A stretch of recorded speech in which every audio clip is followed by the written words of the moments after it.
to all my international heroes, better go grab your maps, cause it's time for some card art battling raps. Two of the best podcasts joined together on wax to figure out the best art here at long last.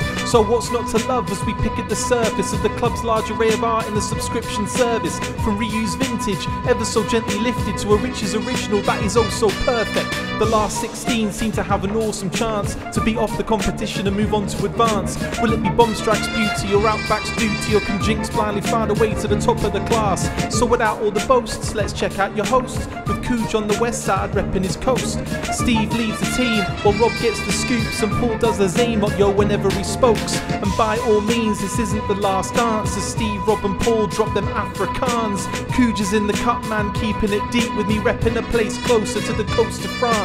So just drop what you're doing, pick up what's brewing, join us in the battle of knowing and viewing. You know what this is, expert commentary, son. It's the FSS Card Art Battle Part 1. This is episode 123 of G.I. Joburg. We are presenting our figure subscription service Ultimate Card Art Battle. But we're not doing it alone. Tonight we are joined by the Brit with the big mouth and the big hair.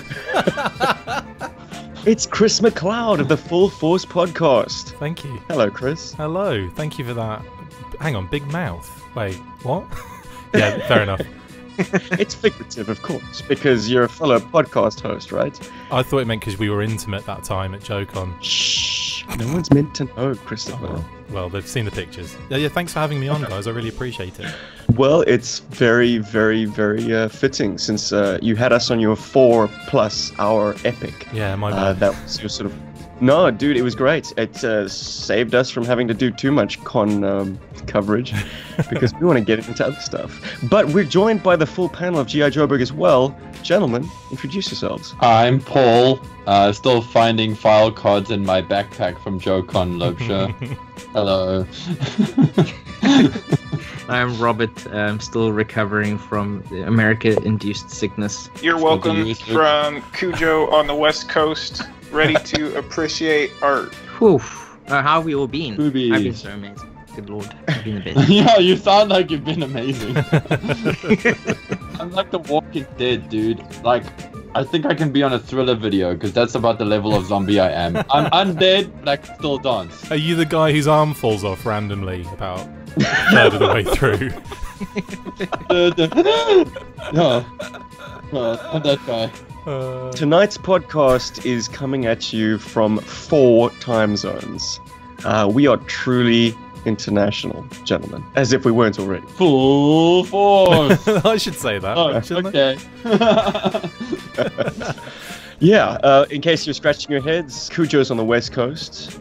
Interestingly enough, Chris is in Central Time, USA. Hi there. Turncoat.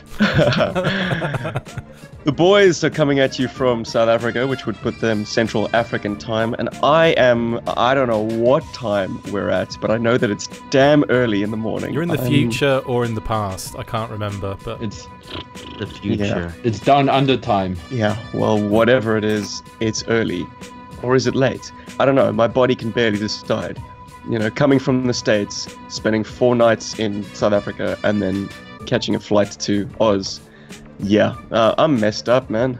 I don't know what time it is. The sun's not up yet. But hey, we're here to Sun talk never about sets on card art, though. very true. Unless you need the lighting in a certain position. Well, you know, Outback is always going to find the sun. Oh yeah. Yeah, I keep Ooh, Is shadowing. that a spoiler? Are you basically pushing out back to the final there, Cooge? Speaking of the future, Amazing. Well, what are we actually looking at tonight, guys? Steven, are we looking at all of FSS, or are we kind of just breaking this down? Holy leading question, Batman.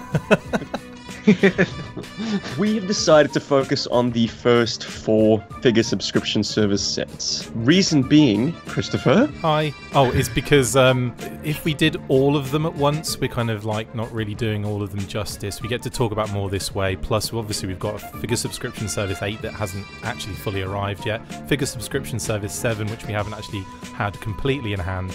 And a final 12 of figures after all of this has happened. So we may even have more art to talk about in a part 2. Do you think the final 12 will attract their own individual artwork? I hope so. Yeah, I hope so. I hope they don't do a Star Brigade on us and just have the same repeated artwork on each thing. But I'd imagine you'd have artwork for each one. It's always been the case. I mean, even with the Joke-On exclusive stuff that doesn't necessarily come on a card, they still do artwork for individual characters, and they come out in strange ways. Like, I know the magazine had like a spread with I think like the Sky Patrol individual kind of bad guys in there, even though they didn't come on card. So I know for a fact that you'll still get, you know, artwork for them, just maybe not necessarily on the actual card. But I would imagine I'd be surprised if we didn't get some sort of, you know, Night Force homage there. I haven't seen anything, but I think that would be pretty cool. It's my understanding that the final 12 are going to be released in 2-packs. Yeah. So would they have the sort of the box with an artwork on either side, on either flap? Well, that's what my Night Force comment was about. Like, you know, because they came, the true exclusive Night Force came in 2-packs. And it was effectively 2 cards mushed together. Like, you had... Oh, yeah, that's right. You had card art on both sides, so like kind of attacking each other almost, even though they're on the same side. So I'd love to see something like that done. They'll do sort of a ultimate enemies, Voltar versus Muskrat style. Yeah, yeah. I wonder if they'll do that thing that they do to the European Tiger Force cards, where they add those, like, it looks like red thunder. Oh yeah, the red thunder light. Yeah, the lightning in the background. Yeah, that was that was. I loved that. I love the fact we had a slightly different card art for the Tiger Force. Yeah, that was awesome. Yeah, it was cool. I mean, I even did a small nod to it when Jim did our custom figures. I did that to the Outback card. Oh, nice. Yeah, because I was like, it's a Euro exclusive. Outback didn't come out in the States, and yay. So I wonder how many people actually got that when they saw that. But whatever, you know, one can try. So hopefully, whoever the artist is, yeah. I was going to say, like, I kind of thought the club missed a trick a little bit with, you know, like when you had like Tiger Force Outback and Tiger Force Sneak Peek, which we'll talk about, I imagine, in this particular episode. But like that they didn't just go full Tiger Force, even if it's the US Tiger Force backing card. I'm surprised they didn't do that to, you know, to really tie it in, and then you flip it over and the file card's yellow. I think that would have been like a really nice touch. And I've always said from the start that there's one thing that's really upset me about the vintage carded club figures, and that's that they don't have the other figure characters on the back, much like the old vintage cards. I've always thought that would have just been amazing to have like the full lineup, and then that like one mystery 13th figure with the coming soon explosion in the background until, you know, you don't know until you get the 13th. I think that would have been a really cool like marketing touch, but I don't know, it's probably it must be some reason they didn't do that. Yeah, maybe they did the artwork and stuff before they even did the figures. So and then they had to be consistent with this sort of precedent that they set already. Yeah. Damn. But guys, I think we're actually raring to go. We want to start this contest. In true G.I. Joburg style, we've got a 16-slot bracket, knockout style, just like the World Cup. Perfect. I still don't know the outcome of the final, so don't spoil it. Thanks, guys. That's the one where they white ball at each other. Yeah, that checkered ball, though they sometimes switch it up. Anyways, we're talking about G.I. Joe, right? The list of figures are seeded based on popularity, which you can see on this pretty graphic that has been displayed on this video. Magic. G.I. Joburg reaches the 21st century. Photoshop is a thing. And we are going to go through the list, pitting the sort of top seeded against the bottom seeded until we whittle it down to our quarterfinals, then semis, and then finally our two finest or most popular or most critically acclaimed artworks are going to battle it head to head to announce G.I. Joburg's favorite pick. And hopefully there won't be any semis there. It'll be full-on hard-ons. Oh, wait, wrong podcast. Too many dudes. Amazing. First up, we have the top seed, Interrogator, versus a fourth seeded artwork, Wide Scope. Who wants to crack open on this one? I'd like to go first, if that's okay. Please do. So that was really rude. I'm like, you guys, I'm going first. I didn't mean it like that as such.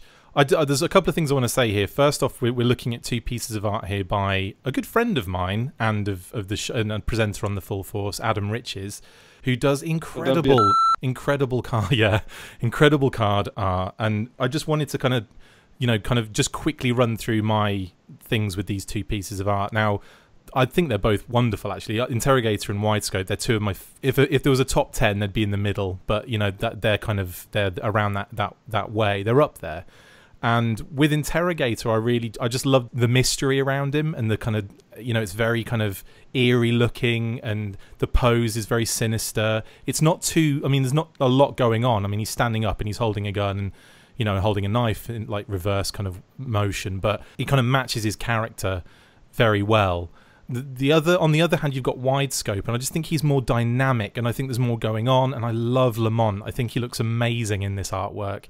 And again, another little thing you may not know is Widescope is actually Adam Riches. So when he drew this, he modelled the pose, took a picture of it behind, like, you know, a white screen, and he's told this in his last panel at JoeCon. And so it's him kind of dressed up and, you know, looking like Widescope, and then obviously he goes in and paints over it effectively. But yeah, so Widescope is actually Adam. So I really just have to say from the off on this matchup is I'm gonna have to go with Widescope on this, because for a number of reasons though. For one, because I think he's an overlooked character, and I think Adam made him very, very cool on this artwork. 2, the dynamism that's going on in that image, and 3, the fact that Lamont's in there, and there's a lot of detail. There's just a lot of action going on, and I feel I'm more interested in that than I am with Interrogator. But that's you know, I think they're both amazing. Cool. Wow. Okay. So Widescope is off the mark, and interesting. We might be in for an upset. Paul, what's your opinion, brother? Oh, here we go. Okay, cool. So let me just preface by saying, firstly, I'm an illustrator. This is what I do. If you have listened to the show, you know this. If you haven't, well, now you know, and you know what knowing is. Doing. It's doing. Don't say that. We can't say that. Also, I've met Adam Riches. What a very, very cool guy. He actually gave me a few prints. So I'm already liking his artwork because he gave me stuff. No, I'm kidding. Adam, if you're listening to this, your stuff's awesome. And I just want to just put it out there that we are critting the work, or actually we're putting artwork together. We've purposefully chosen the stuff that we think is the best. So we're not going to go and say, oh, this artwork's crap or anything like that. So you can relax, buddy. It's going to be okay. Because I know what it's like to have your work critted in front of you. If you're a professional in the industry, you just hear all the about your art. So don't worry, you're safe, buddy. Okay, incidentally, I also chose Interrogator and Widescope. Haha, they were part of my mystery picks. And for many of the Widescope, for many of the same reasons that Chris mentioned, I love the dynamism of the pose. It's definitely not Shockwave when you look at the artwork, which is a cool thing because I know that it's a character that you can easily sort of mistake for Shockwave. The dog is great. I don't know what the dog's name is. Lamont. The dog is great. Lamont is great. And the eyes, I mean, now that I know that it's Adam Riches, I kind of have to laugh now. Now I kind of... You have to imagine that beard. That finely manicured, beautiful, lustrous beard. It's a very, very cool artwork. And that gun is the only thing that stops me from voting it over Interrogator. Because I know what a it was to draw that gun. I have been in situations where they tell you, draw it exactly like it is on the toy, and you just want to embellish it, and you just want to add stuff to it, and you're not allowed to. Yeah. And I get that. And I definitely feel that coming off the piece. But when I look at Interrogator, I'm like, wow, this is a sexy artwork. I've never seen an artwork of Interrogator before. I think there's a small little bit of an Interrogator artwork on the Battlecopter. I think it is, but I can't for the life of me remember it right now. Well, he's attached to the copter. It's not the most, scary or ominous art in the world, is it? Yeah. And literally, like I said, the only thing that stops me from choosing Widescope over this Interrogator is actually the gun, because they both, I think, in a lot of ways, they evenly match. They both got a great atmosphere to them, and how badass does this Interrogator look? I mean, seriously, look at this. Oh, he does, yeah. Looks so cool. And he's got like a SOCOM. Well, it's like a semi-SOCOM. But it doesn't matter because he's super awesome. So my vote goes to Interrogator. Ha-ha! Sorry, White. All right. I must say, Paul, though, I do agree with everything you said there. I think mine is simply because of the pose and again, like, he looked awesome. Like, I can't say anything. I mean, Interrogator, it looks incredible, but I just love Widescope's art so much. But anyway, I've done mine. Fanboy. All good. Gentlemen, we are split. Rob, do you want to weigh in, brother? Swing us one way or the other. Goodness. Yeah, these are both really absolutely amazing. We keep saying that. And it's cool that we also kind of have two blue uniform characters going up against each other. And the artwork is amazing. And yes, they both kind of convey like kind of who they are, what they do. I mean, Interrogator's like very menacing. Widescope looks like, he's about to take it out. And also, I mean, I don't really have a problem with that gun. I don't know what Paul's talking about. It kind of seems to sit well in the position that's pictured there. Isn't it the detailing? Isn't like the detailing on the actual gun? It looks a little bit more of like a giant toy than an actual weapon. Oh, okay. So that's not Adam's fault. That's just that's the art director. That's the client. In fact, it's further enhanced by the excellent work that Adam did on Shockwave. I mean, Bomb Strikes. I mean, what? Widescope. Sorry, this figure falls out of my ken. But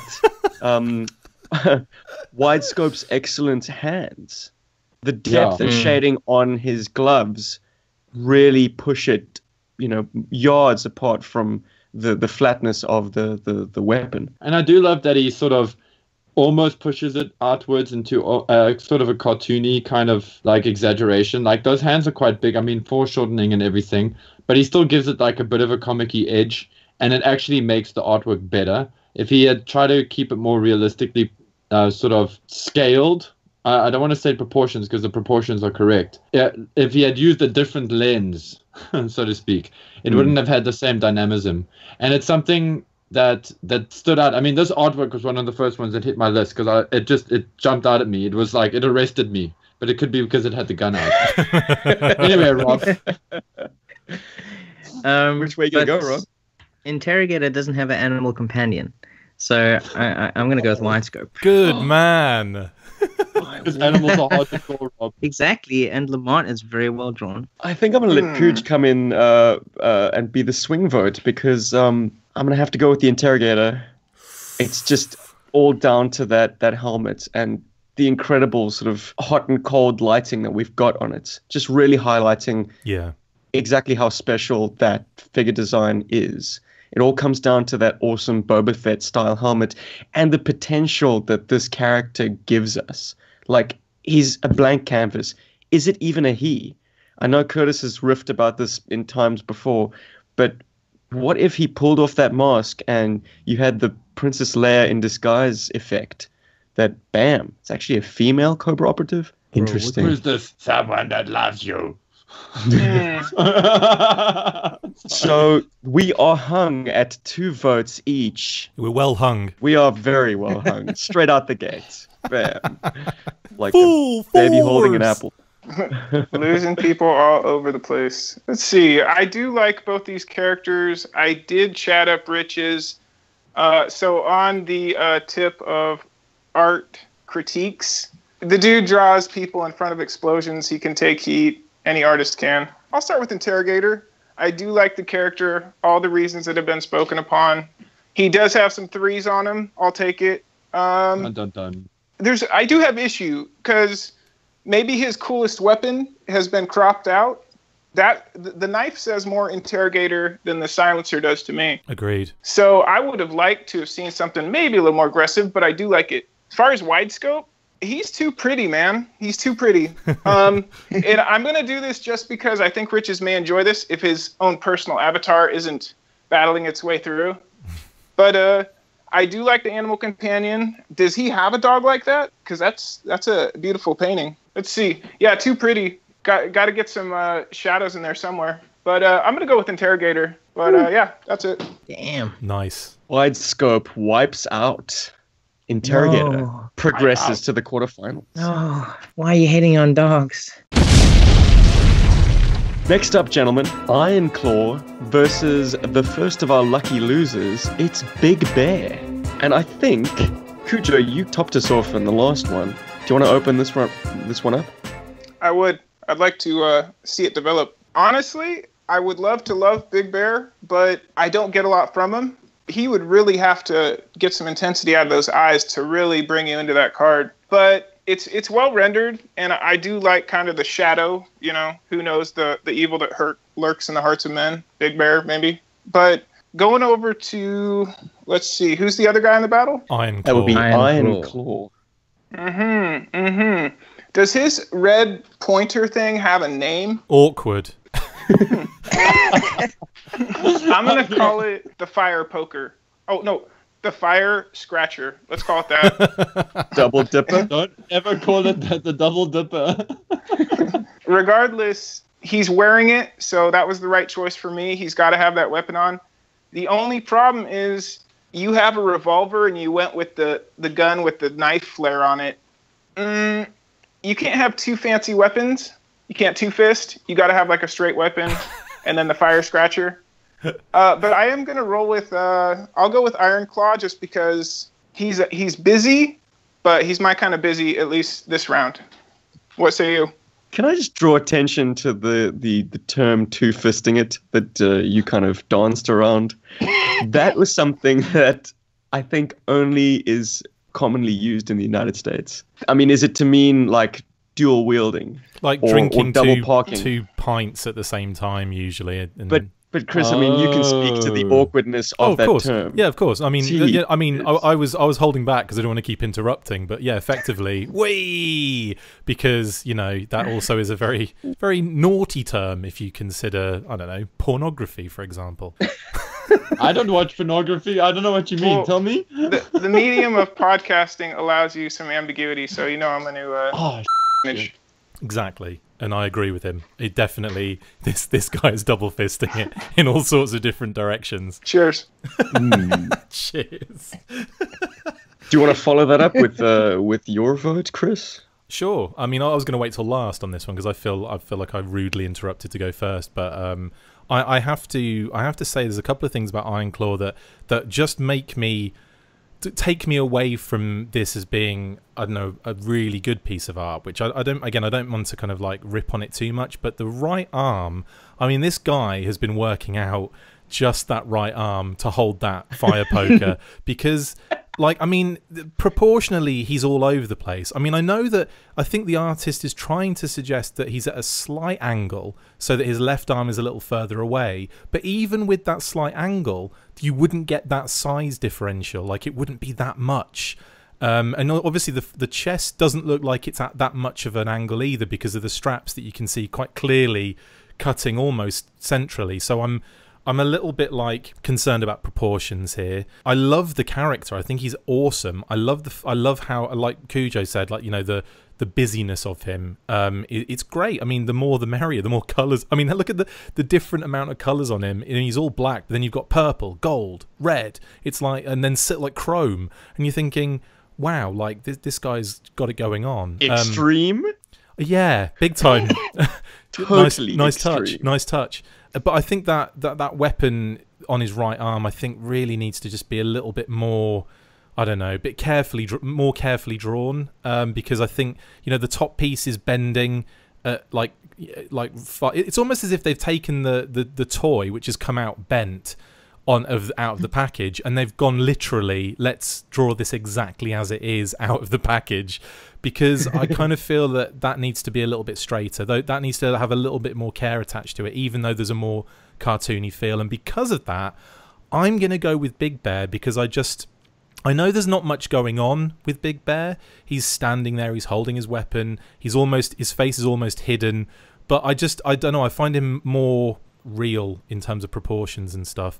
Iron Claw I love as a character, but the artwork, the proportions take me out of it. All right. Okay. That's one each. Gee whiz. We are very split on this battle. Robbie? No, wait. Let's have you bookend this guy.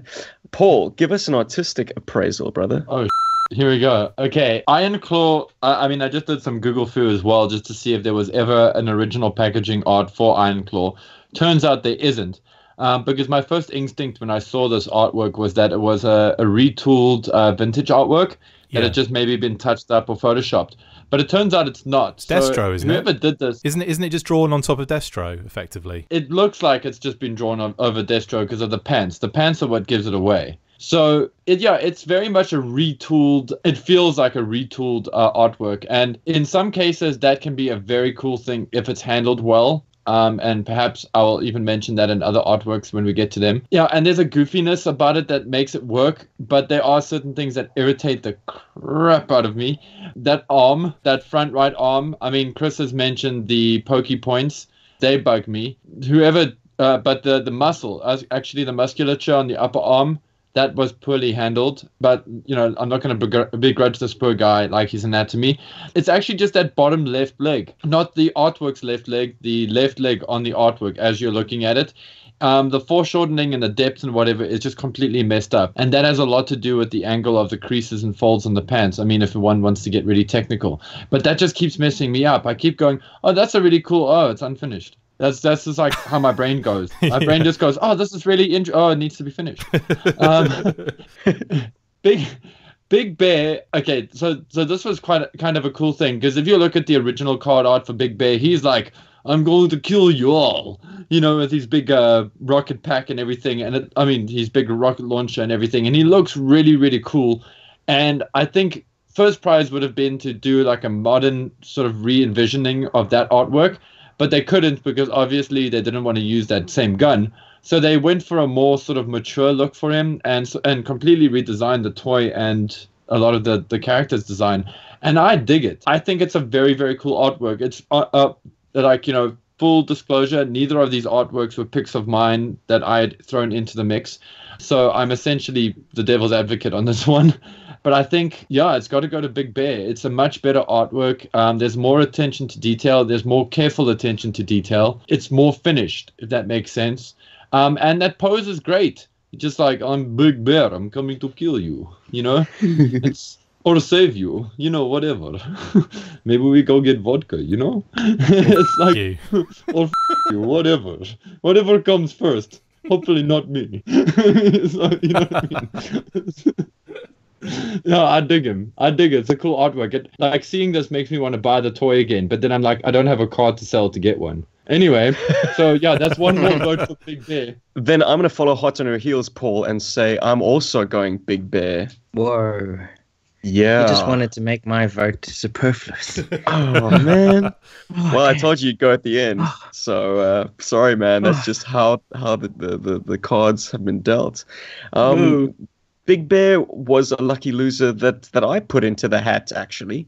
I guess I just love the more passive poses. Not every card art has to have the character attacking you. Big Bear is just giving you that steely, blue-eyed gaze. And it's not the eyes that jump out at you first, but because he's not doing any overt action, it forces you to kind of get drawn in and really observe what's going on in the artwork. And it is a more pensive, passive, introspective moment. And those are the card artworks that really speak to me, because it's far more interesting to interpret what the character is thinking, what he's facing. I imagine this is the first moment we've seen a member of the October Guard. There's been a loud knock, the door is blown down, and it's not Cobra, it's something else. It's our pals from Soviet Russia. Could they be coming to our rescue, or could they be working their own angle? Probably both. But that's the story that I get from this, which contrasts to very limited storytelling that you get from Iron Claw's card. I mean, it's like, I'll jump at you. Disproportionately. Look at my sticky tongues. Poker attack. I'm going to attack you with my out-of-shape weapon and my weird arm. Let's go. And his elbow. Rob, I'm sorry to make your vote superfluous, but give us your appraisal anyways, brother. Nah, dude, it's going to be a mystery forever. Okay. Actually, I would have gone with Big Bear too. All right. Is it because his name is an animal? Yeah. That works. Cool. Well, Iron Claw, I mean, yeah, there's no animals in there. Right, I mean, the character's called Iron Claw. If there's one thing you shouldn't mess up on the artwork, it should be his Iron Claw, right? I mean, Fire sticker. Hold on. You're telling Fire me you don't scratcher. want to claw around corners? Fire, No, fire scratcher, I will walk with you. But still, if your name is Iron Claw, then the claw on the artwork should be like Good. super awesome. Yeah, good. Need some anime twinkles on it. Well, in spite of your praise, Cujo, unfortunately, Iron Claw is knocked out. Big Bear, surprisingly, proceeds to the next round. Surprisingly, because Iron Claw, as I say, was our second seeded artwork. Interesting. Wow. Very interesting. Sorry, I everyone. think perhaps people were letting the character choice and the figure maybe I agree. cloud their appraisal of the artwork. I mean, these are hard things to disassociate, and perhaps in latter rounds we can actually talk about the presentation of the figure beside the artwork on the card. But in this opener, we are speaking specifically artwork, and on artwork alone, Big Bear appears to be the stronger work. Next up, Bombardier versus Skullbuster. And I'm going to swing the mic in favor of the United Kingdom again because it's Bombardier. I mean, come on. True that. I mean, Hype this figure, hype this character for us. okay, so obviously this means a lot to me, Dave Tree, who is, again, another member of the Full Force podcast team. He hasn't been on an episode in a while, but he's still a member, trust me. He's obviously kind of big in the Palatoy, Star Wars and Action Force kind of arenas. Back in the day when Ron Connor found this figure in, I think he eventually kind of came to the conclusion, I think it was in one of Kirk Bazigian's, like when he was selling them at like a show or something. I think that's where he found this figure. And it was this weirdly coloured Flash. It was like a strangely decoed Flash. And he was like, I don't really know what this figure is or where it's from. Kirk didn't seem to know. He said, I think he got it off like a, you know, like an employee at Hasbro or someone else along the line he'd picked it up from. And so he's wandering around with this figure like, what is this? Puts it on the boards. Everyone's kind of saying it's probably just a custom, all this kind of stuff, you know, coming out. But it didn't feel like it was just a custom that someone had knocked up and thrown in there. And one day, Dave Tree on the other, not the other side of the world, that's where you are, Stephen. So in the UK, he was at a museum, I think one of the toy museums in the UK. And he was doing something for Star Wars. It wasn't for Action Force. And he went into the kind of the depths to do this research for this Star Wars thing he was doing, for like a Palatoy talk. And he came across this like little drawer that he opened up, and all these things marked Special Weapons Force, and he opened all these things bagged up, and but basically he didn't have much time, so he quickly grabbed a lot of this stuff, took it out of the bags, took pictures of it. There was some paperwork in there as well, I believe, including like catalogue page and stuff like that, if I'm remembering rightly.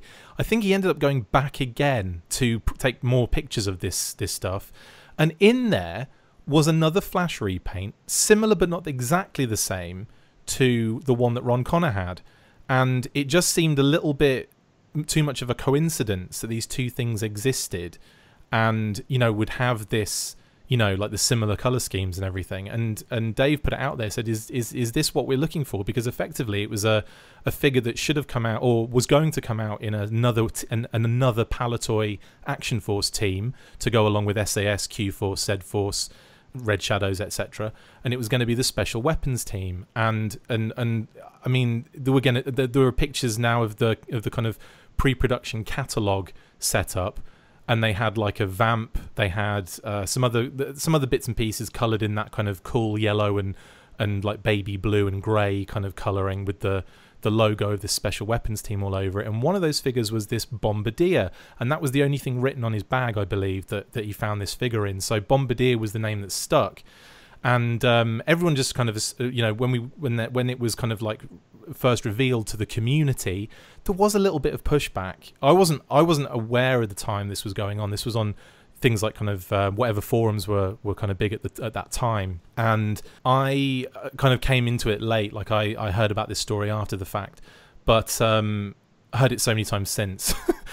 and so, like, you know, this figure all of a sudden becomes law in Action Force and G.I. Joe, and everyone started accepting the fact that it was this figure that Ron had found, and that you know, the connection still isn't like 100% clear on what it actually is or how it came to be in their possession, but that it's just accepted as that's the Bombardier pre-production attempt, you know, like this is what you would have had as a special weapons team. Now on top of that, the club decided to make a figure out of it, and they repainted the Flash figure, and we got Bombardier, which I think is a really nice homage. And on top of that, they made the name Connor D. Tree is the name of the you know, his file name, which is a nod to David Tree and Ron Connor, who found the figure in the first place. So it was really like a nice, you know, kind of full circle type situation. Now I have another story about this, which you'll love. Adam Riches again has done the art for this, and before we met Adam, Dave had already been to Indianapolis, but Dave and I then went to the next JoeCon together, which was Dallas, and we're on the floor, like, you know, I think Dave was signing, he was signing art, like card art of Bombardier for people and figures for people, which I thought was brilliant. And Kevin Watts had asked him to just do real horror. Kevin Watts, if you knew Kevin Watts, which you might do, he is hilarious, lovely guy, but he loves, like, you know, ridiculous things. And he said to Dave, draw whatever you want on it, say horrible things on it. I want it defaced by you, but I want it, you know, because that's what he wanted from Dave to do. So Dave is there scribbling on this card art, like, you know, drawing, you know, on it and fart smoke and all this kind of stuff, and, like, you know, writing horrible stuff all over it. And Adam Riches, who had never met either of us before, walks up behind Dave, sees what he's doing, knows exactly what's going on, but decides to play along, and says, "Oh, hey, how you doing? I like what you're doing on that." And Dave didn't know Adam, so he's like talking to him and like laughing about and everything. And I'm standing away from this, going, I knew who Adam was. I didn't know him at that point, but I knew who he was, and I was like, I've got to take a picture of this going down. I wish I'd taken a video. I wish I'd been quick enough to take a video of the whole thing. But he's like, Dave eventually comes, like, realizes that it's Adam he's talking to, who did the art, and he's like, oh, and he just, like, you know, he went white, like completely white, and Adam was just in like fits of laughter, like, you know, that he'd caught him doing this to his artwork. And yeah, and like ever since then we've all been like really close friends because of that moment, I think, of catching Dave defacing his artwork. But now coming to the actual, you know, sorry, the thing that you asked me for in the first place. This is a good pair of stories. Apologies for the length on that. Very insider. But it's only a good story if you have action figures doing what you're saying on the YouTubes. Good luck. I'm going to flash some pictures up, but I'm not in the animation skill department yet. No, neither are we. Come on. You just got to, like, join the fad of, like, playing with your action figures on camera. No. You guys should Force needs to get off the starting box. You guys should buy an original Bombardier, and that wouldn't be too expensive. Great, and put it in the sand, and yeah, drag it through the water and the mud. Yeah, no, that's why we buy beaters. I'll tell Dave to play around with the pre-production ones that he finds at that museum next time.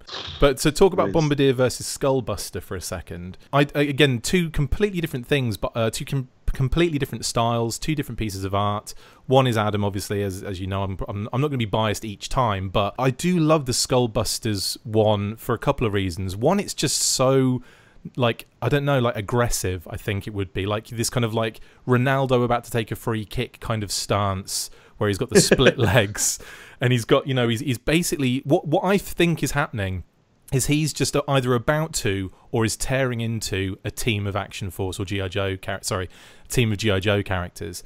And, you know, much like the Saw Viper did in the Marvel run where he just wiped out loads of characters and, you know, they were dead, shock horror, you know, like, I kind of feel like this is what's happening here. Like, even though you can't see his face, that mask always makes him look like he's got this horrible, like, smile on there. And again, like, I kind of feel like, you know, he's enjoying what he's doing right now, and that comes out to me, like, almost tells a story in the artwork. If you get really close to it, detail-wise, it's a bit more kind of sketchy and scratchy than, say, Adam's very polished, very, you know, almost, it's not photorealistic, but it's got that kind of sheen to it. And again, like, I love how he's done Bombardier, and he didn't even model it on Dave, but it's got that little bit of Dave in the face, which I think is quite funny. Like, I feel like it is Dave when I look at it because of that, and because, I mean, I like the Skullbuster one, but I think in terms of artwork, I just think Bombardier is just more, a bit richer. Adam Richer. Nice. It's a very fertile tree. Terrible. And I swear my next installment won't be that long. Apologies. Well, if you got inside stories, keep them coming. Don't feel the need to censor yourself, my man. My inside story relates to Skullbuster. Is that not Eevee from I Found You, ellipsis, Eevee, the Deke animated series? Interesting. We have a purple range viper who is a female who has had prior dealings with Ambush. Is this not a figure encapsulation of that figure? I mean, of that character? I definitely think they took the homage of the purple, didn't they? Mm-hmm. I'm actually not sure where the hell Skullbuster comes from, actually. But that is a good a reason as any, actually, Steve. Like, I hope somebody is listening to this and they're like, oh, you know, like maybe it wasn't, but now they're like, oh crap, it's on the Deke show. I mean, it's possible, plausible that is, a Captain Phasma type female who's just really tall and really imposing. Hence the depiction on the card. I would suggest it's probably more of an homage to the character in the color department, but I totally think they've definitely thought of that when thinking about, well, how do we do a range viper officer? How do we do someone that stands out from the range vipers to lead them, for example? I think it's like, well, wasn't the one in the Deke cartoon that was purple? Then let's do that. I think that's probably what's happened in that thought process throughout the kind of. But again, that's complete speculation. I haven't got a clue really. That's just me spitballing. Is that a word? Spitballing. Does anyone want to champion Eevee? I mean, Skullbuster? Like, stand up for it. I'll weigh in. Nice. Speaking to what D80 was saying with the polish or the sheen that Riches puts on the cards, if there's one thing that my brain fought against for a while when I was looking at Rich's art, was that it was too clean. But when you're looking at Skullbuster, as D80 said, there is a little bit of wear and tear on the image, a little bit. And I do like how the negative space or the blackness of the card or the character draws you in. Unfortunately, again, he's not really deferring to either weapon, unless I'm looking at it wrong. But both weapons are kind of covered by. So I would like to see one of those massive guns looking somewhere at the camera. Having said that, I am going to go with Skullbuster. I think there was a Skullbuster in the IDW series. I don't know if he looked like that, but I believe there was. That would make sense. Yeah. Yeah. That would make total sense. I'm going to weigh in. Sorry, Kujo, you're still going, bud? So are you good. pro Skullbuster? You're full on Skullbuster here. I think so. I mean, HCC championed Bombardier. HCC likes that from Twitter. I see it. Like, it has good flow because a good sense of action, some smoke coming out of the barrel. And he's also facing that way, so the danger is obviously not quite over. So I like that, but yeah, Skullbuster for me. Well, I'm gonna throw my ones and twos quickly. Okay, this Skullbuster's artwork was, for me, a much better artwork for the standard Range Viper that came on the Defensive Cobra Island box set. Yeah. I love this image, and you do get to see it properly at the back of that box. So when I look at it here, it's not that it's a bad artwork. In fact, I am really in love with this artwork. It's just that I feel that it's kind of just a lazy color conversion. It literally is, you know, when people say press the design button in Photoshop, yeah, it really is that kind of thing. It's basically a color balance. I mean, some masks were made, some curves were adjusted, and boom. So like, because I've seen this artwork used before for the Range Viper, I just feel like this is lazy. But I do understand if somebody's never seen the Range Viper before and they see this for the first time, why they would go like ape for it, because it's a cool artwork. Yeah. So, and also like, it doesn't really sell the character as anything special for me, which you got to admit, even Ironclaw does that. I mean, it might be Destro with different clothing on, but it still sells itself as something different. So my money is going to go on Bombardier. And I just want to mention why, just quickly. Normally, I don't go for super clean artwork. I also enjoy a little bit of roughness and whatever, but I do understand that when it comes to packaging art, you do have to have like a cleanliness and a very strong like consistency that goes from the top of the artwork to the bottom of the artwork, because it's a product shot. I mean, that's essentially what it is, right? And I think Adam has done an exceptionally good job here with regards to that missile launcher, because if you see the toy, it's cheeseball. not the figure of Bombardier, but his little robot rocket launching companion. But in the artwork, he's actually made it look really cool. And that has been part of the magic of a lot of the 90s Joes, like the early 90s Joes. A lot of their rocket launchers sometimes make or break their artwork. And when it makes the artwork, it looks very cool. And in the case of characters like Sci-Fi and sort of Snake Eyes, sort of. But then it also breaks the artwork. And same example, Snake Eyes. So I'm going to go for Bombardier just because I think all the elements are handled well. It could have just been a straight-up copy of... I swear I'm going to say Grand Slam, but it could have been a straight-up copy of Flash's artwork and just been reskinned, and it wasn't. It's something completely different and completely new. And I like it, and I'm gonna give it my vote. Not saying Skullbuster's artwork is bad, it's just that I've seen it used better, and I can't help it, but that figure freaks me out. It's just like a purple range viper. I think if you bought exactly that, you what got it is. It's like silly. And a female. Mm-hmm. I'm actually props. If it was a woman, that would be awesome. If they had done a female range viper, like sweet. I would love that. Because I love range vipers. I think they're some of the coolest things in Cobra. Rob, we have the opportunity to upset this. Are we going to, though? Well, what I find interesting about Bombardier is that it is actually a reuse, at least the faces, of Grand Slam, who was released in the same year. Dun, dun, dun. Yeah, which I find a bit like cheap to kind of reuse the same face. I mean, I understand, it's easy to kind of put the same face on different artworks, but kind of putting Grand Slam and Bombardier next to each other, I'm like, it's the same dude. It's the same guy. I mean, I like the gun. I think it looks really cool. It's kind of nice, like lighting coming off, the side of the character and stuff. And the pose is pretty dynamic, and the use of the gun is pretty cool. But I just think Skullbuster looks really menacing. I think it's really fantastic. Like, that helmet is just, it's so menacing and insane. And yeah, it both paint really interesting moments, like, oh, I just blasted something, are they going to come out that building now? And then Skullbuster obviously is just mowing people down, and she is laughing her head off. She's like, die nuns. Die nuns. The demonic she was range raised in an viper commander. orphanage, and now she's got an opportunity to come back years later to wipe them all out. She's like, you should have taught me better, now then I wouldn't be with Cobra. That's for beating me up in a female deer. Where you go, I'll find you. Gee whiz, I had no idea this would be the turn of events.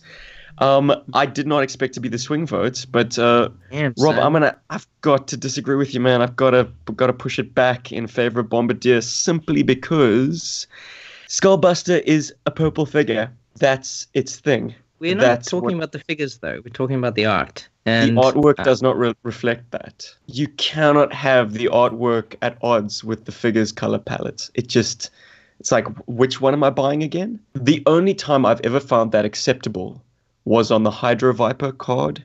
If you guys can cast your mind back to 1988's Hydro Viper, the colors are more subdued. It's not quite as vivid a purple. But that's because you're seeing it underwater, where all colors get kind of washed either towards a black or a white on the spectrum. So that's where I find it acceptable. I do not find it acceptable with Skullbuster. I'm like, I want it to be purple. I want it to reflect what the action figure is, and it doesn't. So it loses all that potential that I spoke about. Its ability to transcend gender barriers, like even be a callback to a DIC character, a named character, a faced character even. So based on that alone, I cannot accept you, Skullbuster. Sorry. It's just another range viper, guys. It's interesting how the same things happen to Rob that happened to me. Because I've seen this artwork used as a range viper, it's completely colored my opinion of seeing it now as the range viper commander, as Skullbuster. And it's the same thing for Rob. Him having seen, is it Grand Slam, you said, Rob? Yeah, Grand Slam. But it's in the same year even. It's not even like from a previous year where like, oh, okay, I'm running low on time. I gotta, immediately reuse the face from this one. It's literally in the same year. I don't suppose it helps to mention that Grand Slam was the 13th figure on that wave. It was the kind of the bonus. Yeah, it was. I think they were in, let me think, because they're both Yeah, okay. So Bombardier was in the actual lineup, and Grand Slam was the 13th. But I think I think that's the club as opposed to the artist in that particular scenario, saying that this is what we want, and then you execute it, as opposed to, you know, like. So I think in terms of that, I don't think it should be it should be viewed as a point against the artwork per se, because, you know, if it was down to the artist, I'm sure Adam would have either given it a different face or, you know. Yeah, no, for sure. Yeah. I definitely get it. But luckily, Grand Slam isn't under consideration. True. I mean, then that means that Bombardier did come first, and Grand Slam was like, okay, Adam, just do the thing and make it slightly different. Yeah. Press the Photoshop button. Skullbuster, turn these fools into Swiss cheese. Oh, man. Next time. Well, Next time. not for lack of trying, but Skullbuster scrubs out in the qualifiers, and Bombardier Keep knocking out progresses. people's favorite choices. Damn it. Sorry, audience. We're a bunch of naysayers. Well, the thing is, like, that's Skullbuster artwork, and it's the last thing I want to say about it, but it does remind me of the Range Viper's appearance from the video game, from the Tactile video game. Yeah, because of the bad quality of graphics. Well, no, I agree. yeah. I totally agree with you, mate. Yeah, no, I would just be The pose, yeah. Is that? Oh, okay. Once you realise that's what it is, then you can just ignore what I say pretty much every time. Cool. Who's next? Who's on the Next firing up. line next? Oh yes, it's a round that I'm sure you'll get a kick out of, Paul. We have two Tiger Force figures, two Tiger Force artworks, squaring off against one another, and I think I'm going to call upon the opinion of Robert to kick this one off. Let me announce the bloody artworks.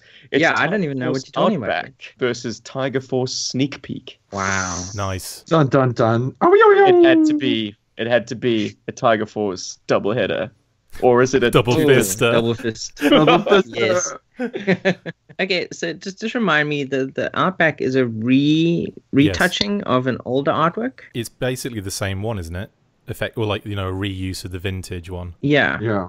No, that's what I thought it was. I think the backpack is changed, and there's some elements they've changed on it, and you can kind of tell because it's surrounded by that kind of white line. Yeah, because they kind of like cut it out and they put in this new one on top of Easy it. now. And then we have Sneak Peek, who feels very completely original. He's pictured with his periscope, very cool. But there's just something about the more classic look of the original artwork original as in vintage artwork for Outback, which I just think looks really epic. It's like he's ready for the outdoors. He's got his gun ready. He's like, I'm gonna take on those trees and rivers, whippersnappers. I'm gonna eat some bark. Well, Sneak Peek is very passively just looking off into the distance. He's like, oh, when will she actually have that shower? I think he looks like he wants a burger. I think the thoughts there are on food, Rob, more than anything else. Yeah, I mean, he's also in the middle of nowhere, kind of watching something. But yeah, I think also a little chunky. Yeah. Oh my word! He's a little bit. The action figure, he's got a little bit of a boop. Yeah, he's always eating a lot because he's always on his own, sneak peeking. You know. For those of you who missed that, Paul referenced an Afrikaans term for belly, a boop. That's why I said paunch afterwards as well. Oh, haunch. We lost it. Is paunch an English word? I don't know. I don't know anymore. And now you know, and the other half is doing. Continue. So I fully support Outback. I think there's just something about the classic artwork. I mean, not to take anything away from anyone's reconstructed or newer artworks, but I look at Outback's artwork and it makes me want to buy that figure. I look at Sneak Peek and I'm like, I could get that after lunch. After he has lunch. Yes. All right. I'll be right back. I'm going to back you up on that. I mean, It might seem like a bit of a cheat to nominate artwork that has borrowed very heavily, if not just taken wholeheartedly from the original. Whole cloth, even. But it is a valid consideration. It's a figure subscription service artwork. This was the card that was released, and it's a valid pick to say Outback. Awesome original artwork that has not been ruined.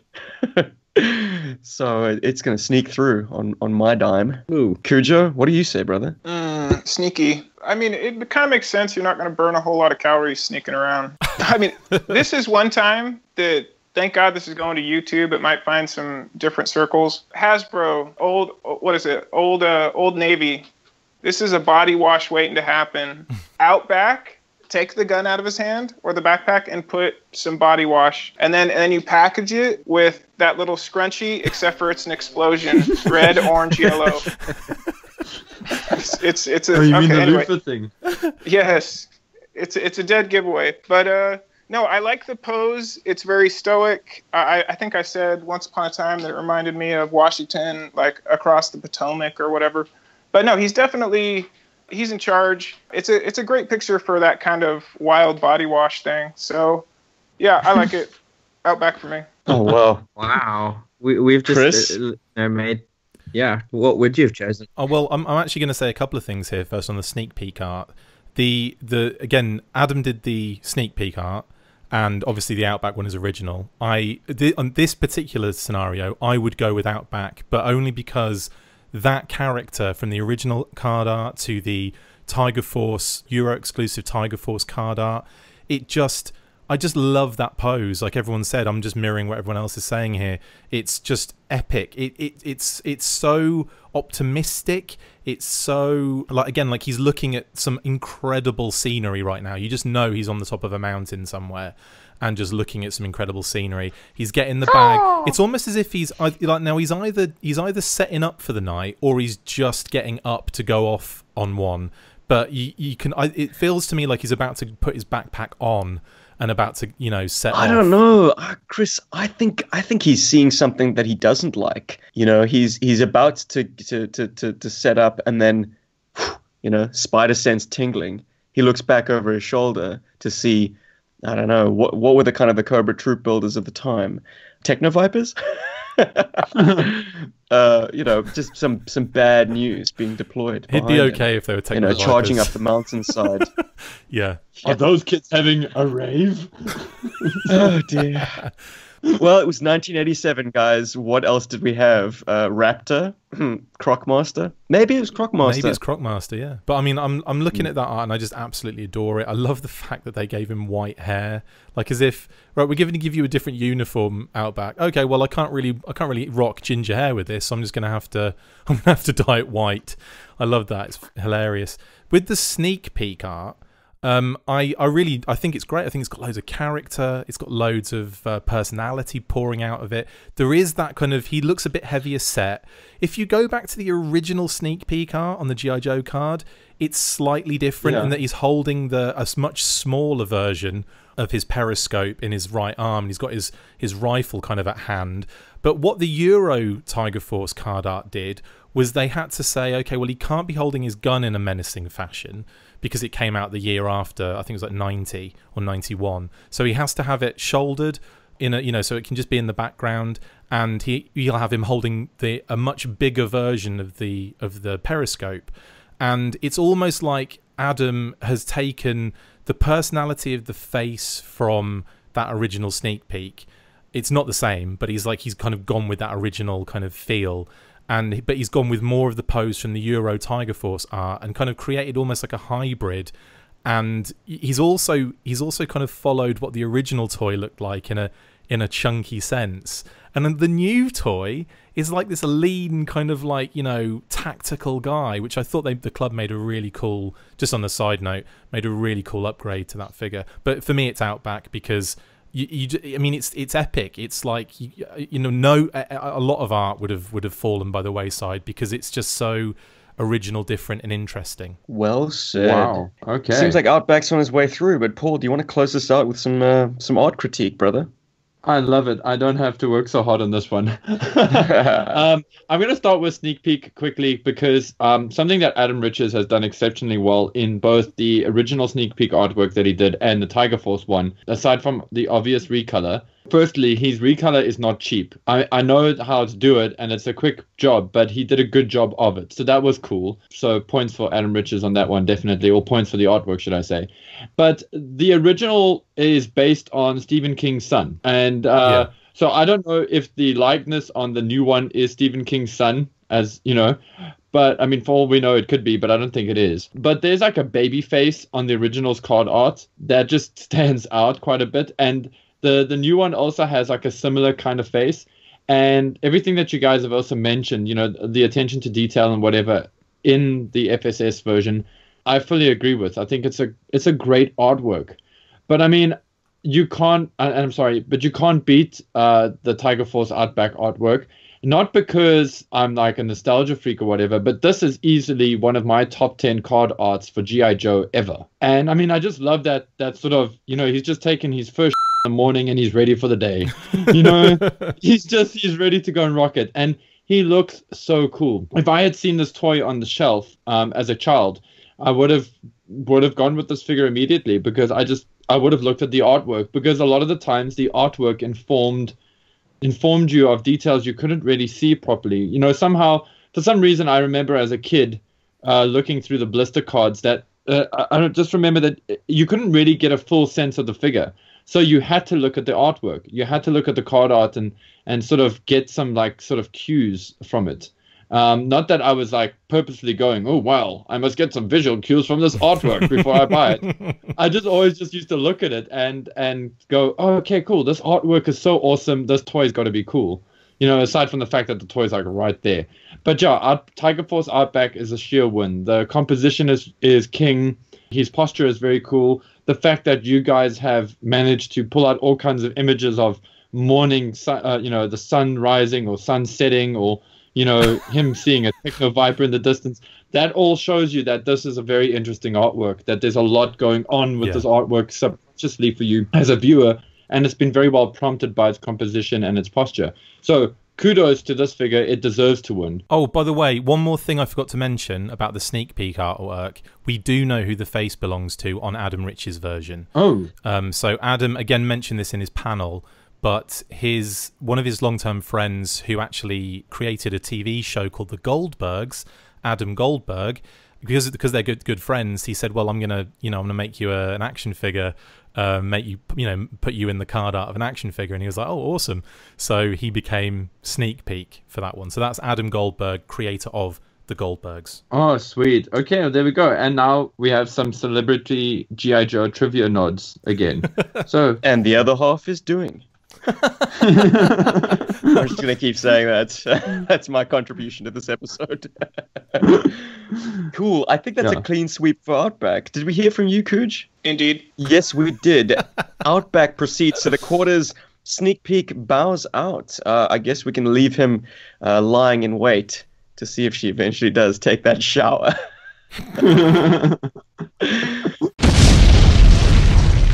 Next up, Bomb Strike versus the Desert Scorpion. Nice. Ooh, into the Scorpion. Who's raring to go? Well, I always am, but I've already been first, so someone else do it. I think Cujo needs to go first on this one. Wow. Alrighty. Bomb Strike, I guess let's just do color scheme first. It's nice. It's subtle. And I may have to mute myself momentarily, but let's get adventurous. I think her pose draws me in. Kind of looks a little Meg Ryan-ish. I don't know if he was going for that. I do like kind of the angles it creates. Moving over to Desert Scorpion, who, quite honestly, this character has so much play feature in him. The Scorpion looks dangerous. He looks lethal. The card art conveys that. The dude is ripped. You know he's hard because he's out in the desert. Yeah, I mean, the Desert Scorpion has made such an impression on me that I put him in a certain comic that I'm drawing. So I'm gonna go. I'm gonna go with the wildlife on this one. Or the mechanical wildlife. It's an interesting translation, but one that works. Ooh, what could it be? What the hell was that oversized scorpion in the first iteration of the Desert Scorpion anyway? Like mutated gigantic scorpion? I think so. I like it as an animal because it makes you think about what Mindbender might be up to, or something like kind of expanding the insects of Cobra Island, something like that. Nice. And of course it's 1-to-1 scale, so you could use it to frighten your baby sister. Nicely done. I'm gonna balance you with Bomb Strike. It's Wow. just so nice to see a new female and presented so well. I quite like her cheeky expression. The face is actually gorgeous, and yeah. I mean, don't get me wrong. Desert Scorpion has a gorgeous bicep. I mean, that is a damn fine arm. Skin tone is beautiful, but Bomb Strike's a little bit more beautiful. So that's 1-1. I think I want to hear from. I choose Robert next. Well, yeah, I think they're both fantastic. Bomb Strike looks very cheeky, and the artwork seems very accurate to the figure as well, which I think is quite cool. And then there's Desert Scorpion, he's ripped, he's fully equipped. I was about to say jungle for the desert, and he's rocking an incredible animal companion, which I think is I'm pretty sure I have this version. Well, I have the original version of Desert Scorpion with his original. Wait, do I? Oh, I do. Yes, and then I have this one, this Scorpion who comes from, I think, the in between era, the era that shall not be discussed. Where you can kind of put those weapons. I think it was like a Neuroviper or something. Neurotoxin. Neurotoxin, yeah, because then also the claws or whatever can come off. And Desert Scorpion can double fist his enemies, which I think is pretty awesome. And there's just so much details, more so I think in Desert Scorpion compared to Bomb Strike. I mean, they just picked out everything from the grenades to the way that the ribbing of his boots to the kind of knife. Just everything is just all there, and he just like double fisting. I'm gonna have to give it to Desert Scorpion. I like the action that he's bringing. Chris, what say you, brother? Well, there's a few things on this one. So, again, Adam's done both of these art pieces. If you look back at the old Desert Scorpion card art, it's a similar kind of pose. I mean, the dude's ripped again. But what obviously Adam has been tasked in this particular situation to do, like, copy the toy as much as possible. What I think happens there is if you look at the vintage toy and the vintage artwork compared to the new one is effectively a Snake Eyes face, right? So you've got this like very Snake Eyes looking thing. And once I realized that it was the Snake Eyes mask, I looked at that artwork and couldn't see anything other than Snake Eyes in the desert with like a cool nude getup, which is a really cool thing to think about. But it took me away from Desert Scorpion a little bit. The original that I know and really, really loved that as an original character figure, artwork, etc. Not to obviously diss Adam on his work here. I mean, like you say, it's a gorgeous piece of work, really detailed and, perfectly kind of proportioned, and you see all of that beautiful kind of lines and everything. So there's a lot going on there. I may have just gone a little bit hardcore for a male figure there, but whatever. On the other side of things, we all have, dude. We're all admiring that bicep. I mean, it's a beauty, isn't it? It's gorge. But on the other side of things, I absolutely adore that Bomb Strike art, and there's a couple of reasons. Again, these shouldn't cloud my judgment on the actual art that we're looking at as a piece of art. But obviously, my wife did a Bomb Strike cosplay because people kept telling her, "What did Adam copy your face for Bomb Strike?" And I was like, ask. He didn't. So this was before he met Kate. So to the best of your knowledge. To the best of my knowledge, I don't think he was creeping at that point.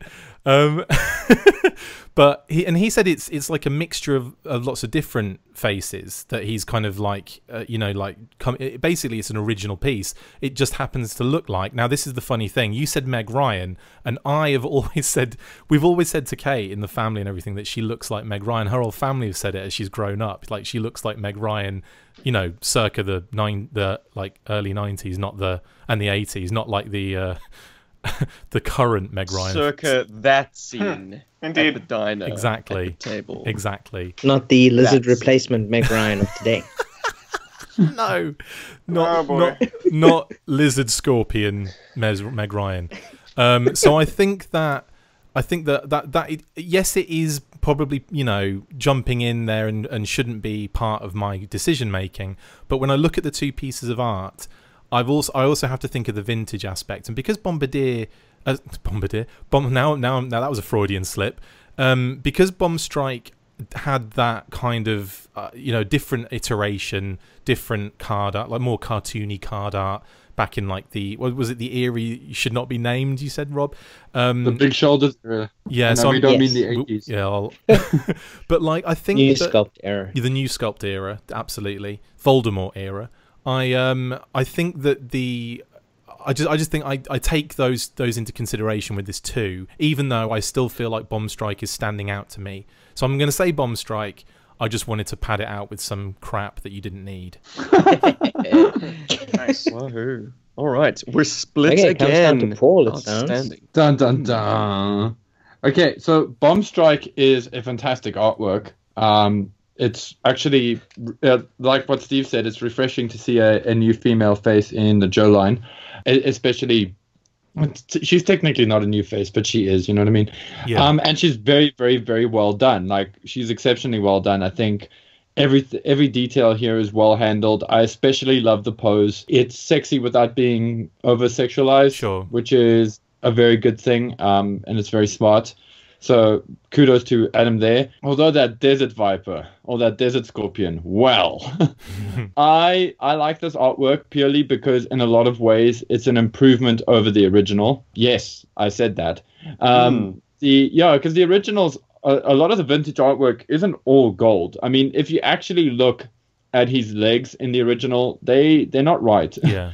There's just something funny going on there. He's very stiff. He's got a very stiff pose. And I think the new one he just looks good. Like, he looks great. I think at one point they had a different weapon and maybe he had to change the gun there because it feels like his stance is designed to hold something else. But anyway, that's a small critique. It's weird. Technically, Bomb Strike is a much better artwork, but I prefer the Desert Scorpion. And yes, I can now see the Snake Eyes face. Thank you. I didn't see it before. But this is also one of those rare cases where the FSS figure, is essentially a Frank and Joe, and there was no way they were going to retool this Desert Scorpion to look like its vintage counterpart. And I am a big fan of the actual vintage toy. And I think a lot of the nods and whatever, a lot of the design decisions that were made in that figure translated very well in the artwork, or at least Adam took them and ran with them and made them very, very visually appealing, whereas they could have actually been very sort of obvious and awkward looking. I mean, I'm only now noticing Snake Eyes' bandolier, for example. Like, had it been given to me, I would have had a huge fight with myself and actually try to paint it out to be something completely different. So it's weird, but it technically should be the better art. I mean, Bomb Strike should be the better artwork, but Desert Scorpion gets it for me. I especially love his little metal scorpion. It's very metal. So there you have it. Paul likes Desert Scorpion artwork. Incredible. Desert Scorpion scrubs out our only female to date. Oh dear. So far. Yeah. Well, but don't worry. You thought Skullbuster was female, and Interrogator, and Iron Claw, and woman on the mind. Girls. And wide scope. But just shows that we have need more female characters. Female, at yeah, least for the as next far one as we have a Falcon's confirmed concerned. female in Tiger Force Shipwreck.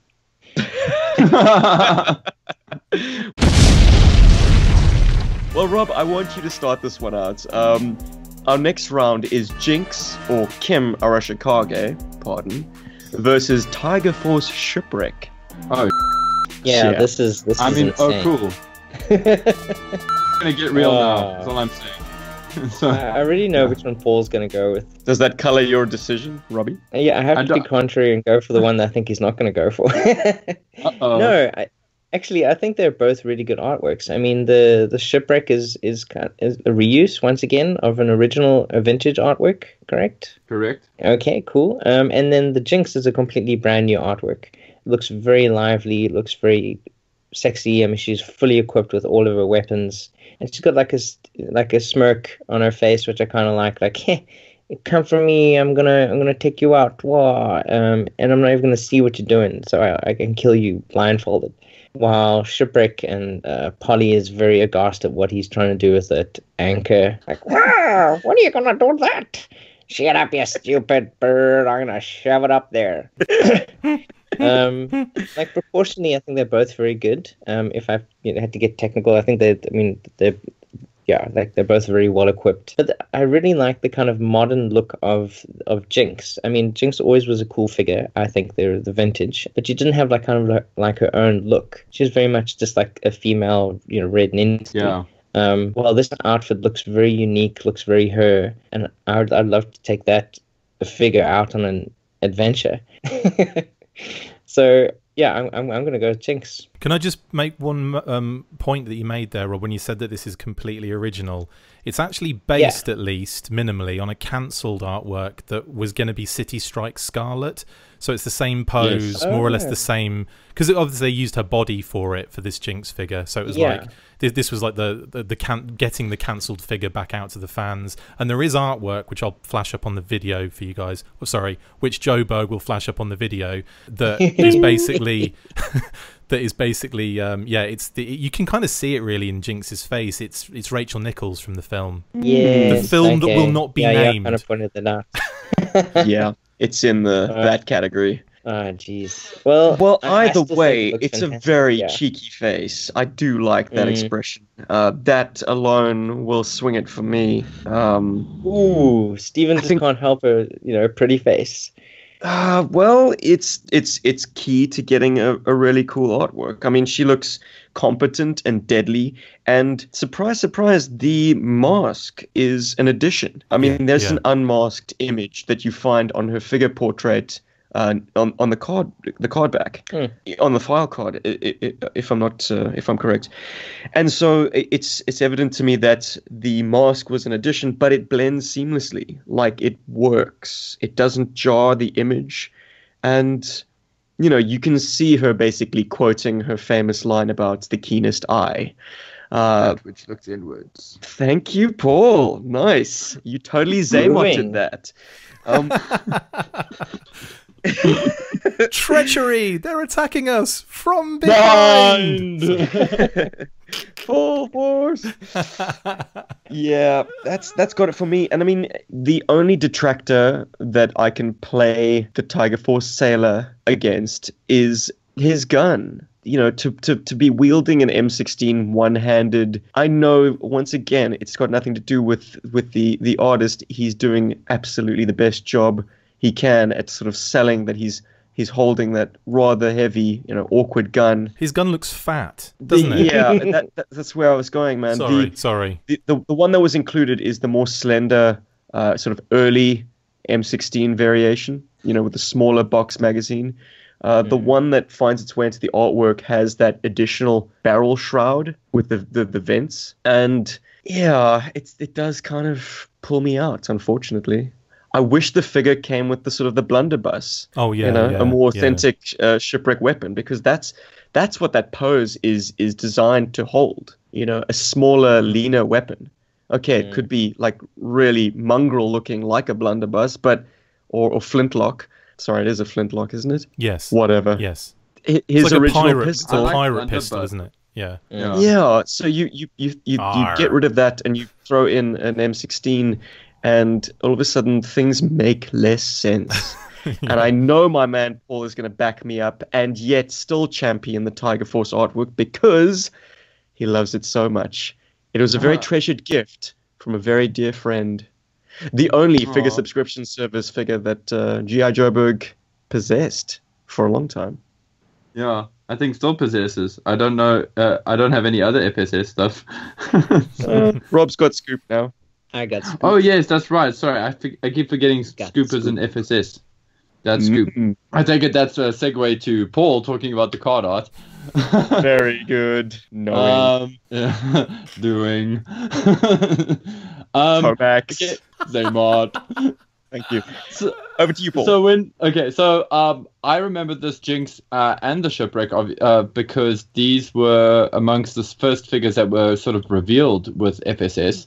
And I was still in a position where I could buy them, or at least think about buying them, because some of them were available on BBTS. And I love my Tiger Force Shipwreck. He is like, the toy is amazing. And I really do enjoy the artwork as well.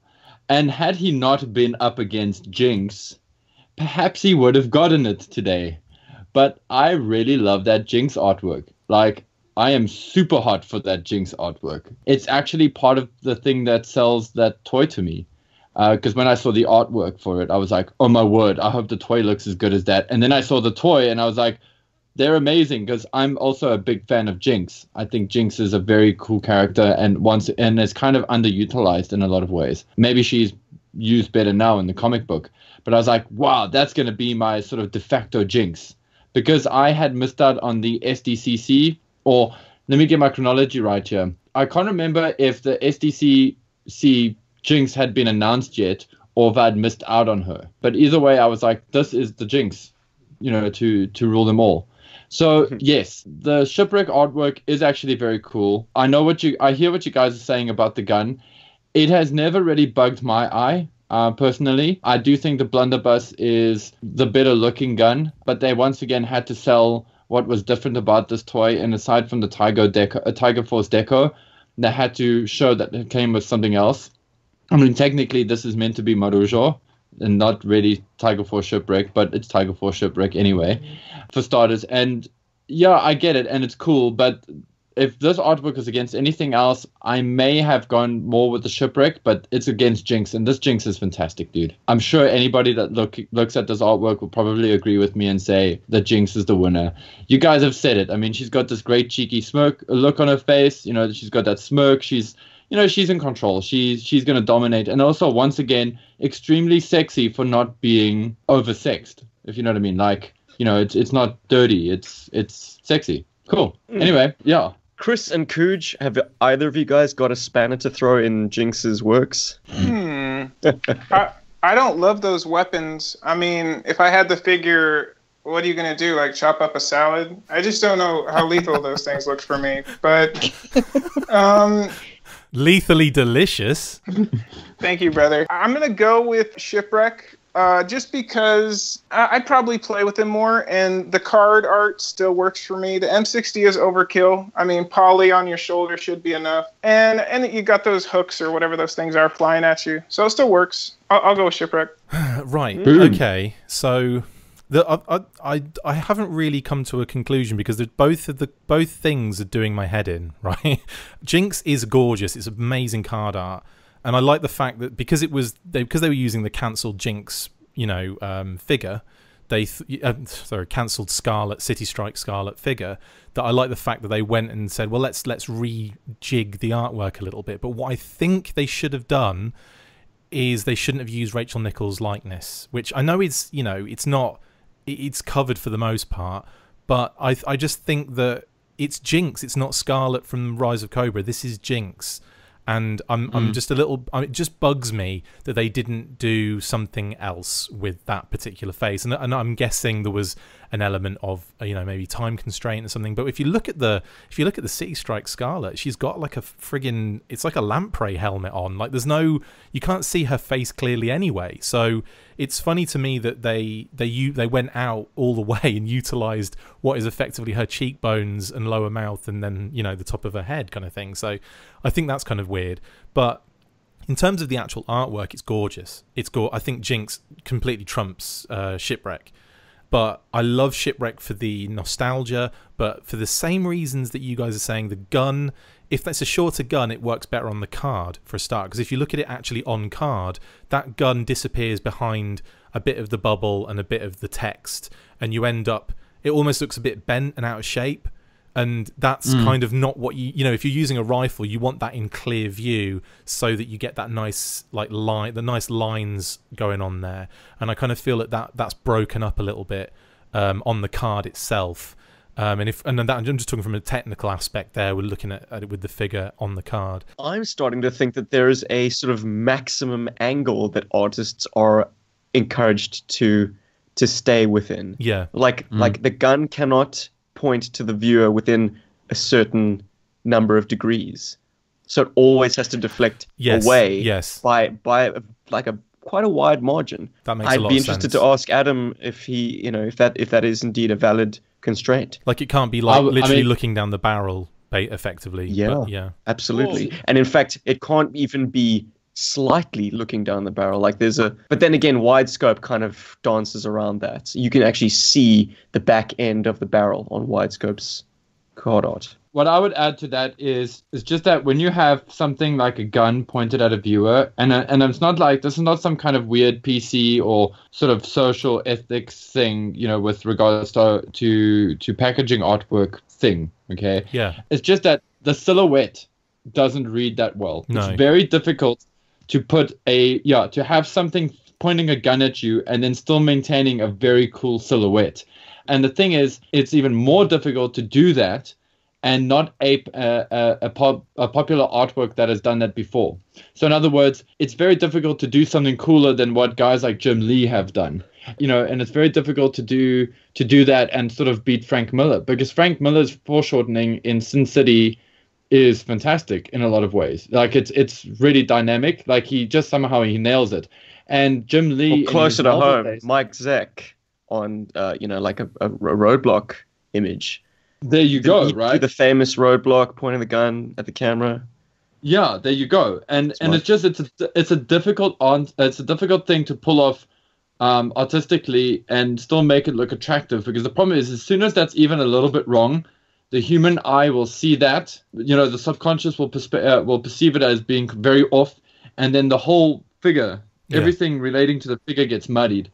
So I think that's why, I don't know if it's like an actual condition that's given to the artist, but I know for myself, even when I've done our card art, I'm like, wow, I don't want a gun pointing towards a viewer at all. Yeah. Because it's just so difficult to do. Well, Adam mentioned something to me when in the process, that he would do a number of different poses, like, you know, like sketch them out, like sketch a ton of different kind of like positions and poses. Thumbnails, yeah, send them off to the club. The club then come back and say, you know, we kind of like this one, but can you do this, this, and this to it? And then he does another kind of mock-up sketch to get the right angles and everything, and sends that off. Then it comes back. So there's a lot of like, you know, it's not one of those things where they're saying, you know, these are certain tick list rules that we can't do. If you can if you can do something and get it to work, great. But like you said, it's really difficult. If you're looking down the barrel of a gun, you don't see the gun. You just see the end of the barrel, and you see the direct, you know, you see the barrel getting slowly, like, you know, further into the distance, and then maybe a bit of square element around that shape, but you don't see the gun. And I think that's what they want to do. They want to show these things off. And there's a beauty of we're talking about like the cards getting kind of like in the way of the artwork. There's a beautiful story of where Adam had to do crosshair for the club, and they wanted him kneeling down and in a sniper, like, you know, with the gun up, you know, in like sniper prone position. And he says, do you know how difficult that is to get in that tiny space? Like, you know, no matter what you do to the proportions of that to get it in that space, it would just, you know, either he's getting smaller and smaller, or he's getting thinner and thinner. So, you know, you're just not really sure how to do it. So what he did was he had the gun going into that gap above the figure, but like it almost filled, like the rifle goes right across the top of the figure in that space, that little space, and he managed to kind of work out the proportions to make sense. And it's actually a really good pose. Unfortunately, because of the way he had to get the arms in position, he had to have him firing left-handed, and someone, I think, someone pointed out he's right-handed, and Adam was just like, come on dude, give me a break. Which I thought was quite cute. Seriously. Can we move the bubble to the other side of the card, please? Thank you. But to give you my answer, it's going to have to be Jinx. Despite my annoyance with the face, the shipwreck art is great, but it's just, you know, it's a rehash of the original. They don't improve on it by adding that rifle in an awkward position. So that's what I'm going with, and that's what I'm sticking with. Nice. Jinx proceeds. Next round. Alpine versus Slice. Paul, what say you, brother? Oh, Alpine. Okay, so let me just hit the Google later. I just want to just make sure on Alpine's card art. Oh, it's so good. Uh-oh. Jeez, now now I'm being egged on by my fellow. Oh, sorry. Ignore that. That was not bias. That's not me trying to swing the vote. No, it's all good. I mean, I know what the Slice card looks like because I wanted it in here. Okay, so this is embarrassing. That Alpine card is really good. That's a really good artwork. Everything about it, it's like Alpine's doing what Alpine does. He's hanging around and shooting at something. It's cool. I mean, there are technical Precisely issues. what Alpine does best. Yeah, it's like there's cool stuff. I mean, there's some technical issues here and there, but like whatever, it doesn't matter because here the dynamism of it pushes it through and it makes it look really good and it makes Alpine look awesome. In fact, I'd even go as far as to say the artwork makes the toy look good because I personally don't like this version of the toy. But I think want the figure to have that head sculpt. I want it to have the artwork's like intensity. Yes, that's like I almost don't want to see the figure's eyes. I want to just see that like furled brow, that bad mother sort of expression on his mouth. Yeah. It's just like, it's brilliant. I love it. It's like, odely odely, another dead cobra, you know. But I love that artwork. It's really cool, and it's I don't know why I didn't see it before, because had I seen it before, I would have voted that in long before voting in Slice. I was just going to go with Slice because it's basically the original artwork, and the original artwork was very, very cool. And I love that like pose, and he's called Slice, and he's kicking at you. I thought that was quite cute, and compliments the toy. It's like they didn't have to change anything on it, and it was a winner. But Alpine's going to get it from me. Like hey, wait, hold on. Alpine gets my vote. Oh, yeah. Anyone want to take a swing at Alpine and champion Slice? So I take it Alpine makes it through. Bam, that was an easy round. I have to say that the Slice one, though, I do love that card. I think it's brilliant. But that Alpine it's so interesting and it's so original and it's like what you knew back in the 80s when you saw a G.I. Joe character on a card art. It wasn't just the same position every single time. It was something interesting, like highlighting the specialty. And in that case, that's exactly what's happening here with Alpine. And I mean, there's so much going on there, and that's again, it's another Adam Riches one, and I have to say that, yeah, it wins it for the same reasons. I think the Alpine art demonstrates the importance of how to do seat knots. That'll be important in the future. But I definitely think that the Slice art ain't great. I'm just joking. But there are very few card arts that... It is a lot of grundle going on there, isn't there? There is. And I appreciate it just for that. Doesn't he have socks on? So that's a good look. That's it. I'll roll with Slice on this one. In fact, they're both very grundle heavy. These two pieces of card art. There's a lot of underbelly going on, isn't there? There is. Both leading away. Pushed forward there. Yeah. We should have a taint off or something. Just card arts where. Okay, enough. There are enough of them. So when we do G.I. Joe After Dark, when we really get, adult, nice. We could do that, a card art battle. I also give it to Alpine. Slice is awesome, but he was one of the ones where I was like, the focal point. What is the focal point on his shot? His twig and berries, surely. Exactly. I mean, that's kind of where your eye goes straight away, and then he's kind of hiding his face. He's about to, swing at you. That's what it is. I mean, and it's. Yeah, well, Alpine, he looks freaking amazing. I mean, my only issue with Alpine is just the way he's holding the gun. It looks a bit awkward. But other than that, I think it's a brilliant artwork. Yeah, that gun would be flying all over the place, wouldn't it? Smacking him in the face. And Guys, speaking beyond my ken, as I'm typical to do, I'm not sure a climbing harness functions like that. Uh-oh.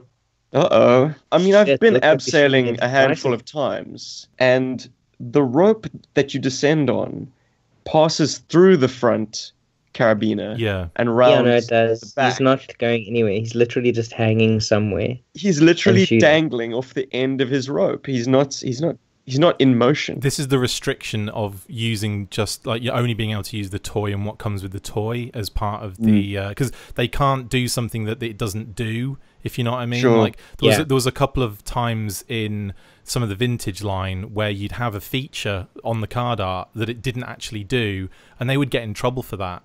One, like, silly things like not being able to put like the Hydro Viper's knife on his thigh, or Oh no, there was harpoon on his thigh. There was a ton of those little things, bits and pieces. But like, I think that they have to in this situation. Yeah, they have to kind of adhere to what the toy does. But I know what you mean. Like, that would just he would be in that situation. I almost said scenario. He would be like almost horizontal, wouldn't he, or upside down? Or in the current iteration of the art, the arm would kind of disappear behind his back, or out to the side, which would also effectively cut it off by the bubble of the figure. Yeah, it's just it in climbing terms, and once again, I plead ignorance. I'm not the most avid climber, but it does seem like he's kind of got nowhere to go. He's literally meat dangling at the end of his rope. Well, he dropped down there to be able to shoot at these guys. And when he's done, he'll kind of pull himself back up. I think it works. Or Anyway, okay. That's Alpine. Well, it's irrelevant because guess what? Alpine takes it clean sweep. Oof. Our final not clean qualifier. sweep. We should have clean sweep in here at some point so that you can use clean sweep in 2 different ways. Nice. Why didn't we use the sort of convention exclusive? That's a different artworks as episode. well? That's a different episode. Oh, definitely. That's a different episode. Yeah, that's totally separate. There's It's the FSS British Part 1, invasion. FSS He comes Part on 2, our and then podcast and he's Con calling the Exclusives shots. is another. Redcoats are coming. My goodness. Okay, final round for the qualifiers. Hit and run versus cesspool. Everybody says cesspool. Great. Cesspool goes first. How'd you know? Because Hit and Because he's Run was a double lucky fisting it, loser. that's why. He's here on the grace of only a few people's considerations. But yeah, Cesspool is a top-seeded artwork. But if anyone has anything they'd like to say at this point, the microphone is yours. I wonder, who did Adam Richards base who did he base Cesspool's face on? Because I know the original face was based off some Hasbro exec, and that guy is like super crazy looking. And Adam Richards' one is actually a little different, and that guy's also super crazy looking. So I wonder if that's just his approximation of that face, or if that's like, somebody else. Because if you know somebody that looks like that, you probably should stop knowing that person. Because that guy's there can't be that many people with that kind of scar on their face in the world. So I think it's probably the same guy. I'm pretty sure. Nice one, Rob. I'm pretty It's main man Hasbro dude. What's his name? Mr. Hasbro. I thought that was Vinny okay. D'Oliva, but I could be wrong. He was like one of the head marketing dudes at the time. I could be wrong about that, and correct me if I He am looks wrong. like a marketing dude. That It would is be like- his file name, Cesspool's file name. Perhaps the face is based on him as well. Then yeah, because I'm pretty sure that he was also going to be Cesspool in the commercials, and he was all dressed up to do the live action commercial, because this was at HasCon when we attended the Legends panel, and he said that they were all ready to kind of go, and then something happened and they just had to stop production on it. And he was like this close to being Cesspool. I think it even got like a few shots in of him dressed up as Cesspool, if I remember rightly. Cool. But it's really funny. Absolute gold. A live action Cesspool. Oh, yeah, Please. totally. Can that emerge from a vault somewhere? I'm sure. Well, just give it a couple of weeks. I'm sure 3D Joe's Carson will him and Yeah, Kurt just give Bazzigian Carson will a pull. chance. Yeah, give him 5 weeks. I'm sure he'll pull something out. But no, I think that is the case. The actual, I think the head sculpt was by Dave Proctor of Boss Fight Studio now for the toy, and it is one of the most incredible head sculpts of like the G.I. Joe toy line. It is just pretty incredible, and I think Adam just based a lot of that on the head sculpt. It's that good. Yeah, because that can happen. I mean, that's pretty much what I ended up doing for the figures, the card art that I did for Jim's Customs. Yeah. I mean, I looked at the rock and roll head that he gave us, not the rock and roll head on the internet. The only one that I actually referenced was Snake Plissken. Yeah. Just because, but sometimes a head sculpt can be so good that you can just do that. And then you hear of stories of them using like Christian Bale's head sculpts from Hot Toys as part of a sort of a feature reel. Like some magazine is like, oh, there's a new Batman coming out, and then the picture they use of Christian Bale is actually of his figure, and then they're like, oh crap, because then a whole bunch of people tell them, and then they're like, "Oh, really? Wow." Yeah. You know, so it can happen. Does That's pretty anyone cool. have anything nice to say about Hit and Run before he hits and runs into oblivion? I mean, like the original art was gorgeous. The Euro Tiger Force art was gorgeous. I'm a big fan of it. I just think that in this particular case, you know, you're going up against Cesspool. It's like there's so much going on in that, and it's so beautifully executed. He's got I so think a much lot of- juice. There you go. I think a lot of people might appreciate that you see Hit and Run's face non-greened, but I'm not one of those people. I like Hit and Run having a green face. But then the original is also ungreened. So, yeah. So it's weird. I don't know. Yeah, Cesspool all the way. There's nothing wrong with the Hit and Run artwork. It's just not as incredibly as exciting as, say, the Alpine or Cesspool artworks, for me, personally. Cooj, you had a few words you wanted to share, man? No, I'll save all that for the next round when we see Cesspool. Yeah. Well, I think we're going to hold back on the talking for the quarterfinals because I decree that the quarterfinals be a lightning round. Dun, dun, dun, dun. Oh my Was goodness. that a lightning sound effect you did, or did you just creak a chair? When you said lightning I'll keep round, you guessing, Christopher. honestly, it sounded like you had some sort of machine there with that had like a tiny lightning effect. Or could it have been a team member who had my back? Zaymot, you out there? Don't worry, brother. I just moved my chair. Well, if it's not one thing, it's the other. It's either a cricket, a motorbike, or a creaky chair. Or a cricket Paul is on a our sound motorbike. effects man. If you have an orgasm, does Paul feel it as well? Is that how it works? I wish. Oh, that'd be Could you kinda imagine odd. that? you'd know someone was or having sex because you'd just be like, you'd be at work one day just kind of going, oh. Anyway, carry on. Next. Considering I'm visiting my pants. fiance, that'd be rather cruel on my twin brother. You know, be rather distracting, and at weird times of the day because of the time zone. Oh my god, just waking up But in the middle of anyways. the night. Sorry. Okay, so lightning round. Thank you, Robert. Quarterfinal round number 1. Lightning round. Lightning round. Thank you. Interrogator versus Big Bear. Chris, Interrogator. Cujo, Interrogator. Paul. What do you think this is? G.I. Rush in Joburg? No, I say interrogator. Robert. Big Bear. Ooh. I'm gonna go Big Bear just to be a troll, but Interrogator moves through to the semifinals. Ooh, Surprise! semi. Surprise! He's got a semi. He's got a semi. Quarterfinal number 2: Bombardier versus Tiger Force Outback. Correct. Tough. Cujo, One dude's kneeling, the other dude's standing up. Gotta send Outback to the next round. Paul, Tiger Force Outback, baby. Rob. Outback. Ooh. I've got to go with Outback as well.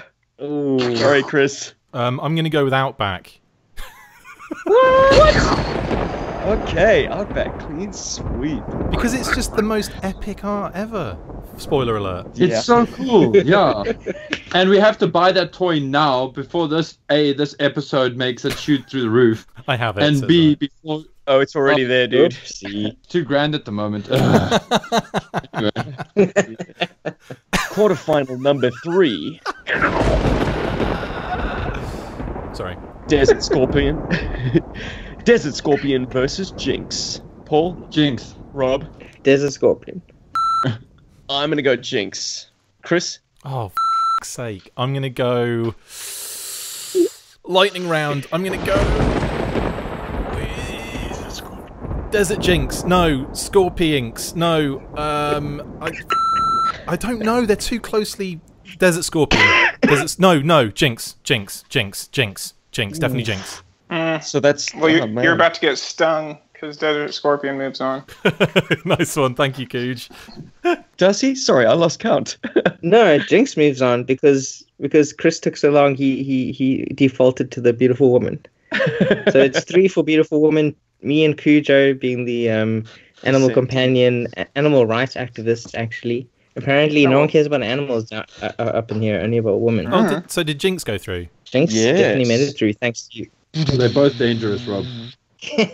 Okay. Final this is an interesting quarterfinal one. lightning round: is Alpine versus Cesspool. And Rob, you kick this one off. Ooh, cesspool. I'm gonna go Alpine. Chris? This should have been the final for me, and I said it would have been close. I'm gonna go with Cesspool. Cujo? Cesspool's got too much juice. Okay. 3-1. That Three means for I'm picking Cesspool. him. Paul, what would you have voted for, man? Cesspool, dude. Ooh, okay. Ooh, Sorry, only Steven. Alpine. Loving it. It's the inaccuracies of Alpine. That's what kind of, when you pointed that out to me, like, oof, you wouldn't really be hanging like that. Whereas Wielding a Cesspool, water- yeah. Hadn't I pointed it out, you would Cesspool have gone is through. wielding a super Sorry, soaker, Stephen. so maybe you need to throw a little bit of salt in that argument. Yeah, the reality argument doesn't work whenever you talk about G.I. Joe, let's face it. And nor should it. It should never work. Exactly. Yeah. Although, incidentally, All right, gentlemen. the only thing that can make the Cesspool artwork cooler is a chainsaw. Seriously. Cutting into his face. No Scar. clowning. What are you doing? All right, gentlemen, we've come down to our semi-finalists. We've all got semis. Ooh. 4 card arts remain. In the first matchup, we have Interrogator versus Tiger Force Outback. Tiger Force Outback. Whoa, is that you voting, Stephen? That's my first blood. As good as Interrogator is, and as cool as it is that we're finally getting a dedicated card art for this awesome and underrated character, I don't know. What can I add to what has already been said? Lightning round. Outback, Tiger Force Outback is perhaps the Lightning best card strikes art twice. ever. Perhaps. Perhaps. Jeez, we have Or to you want to do back me up? I've got to back you up on this because it's Yo. the truth.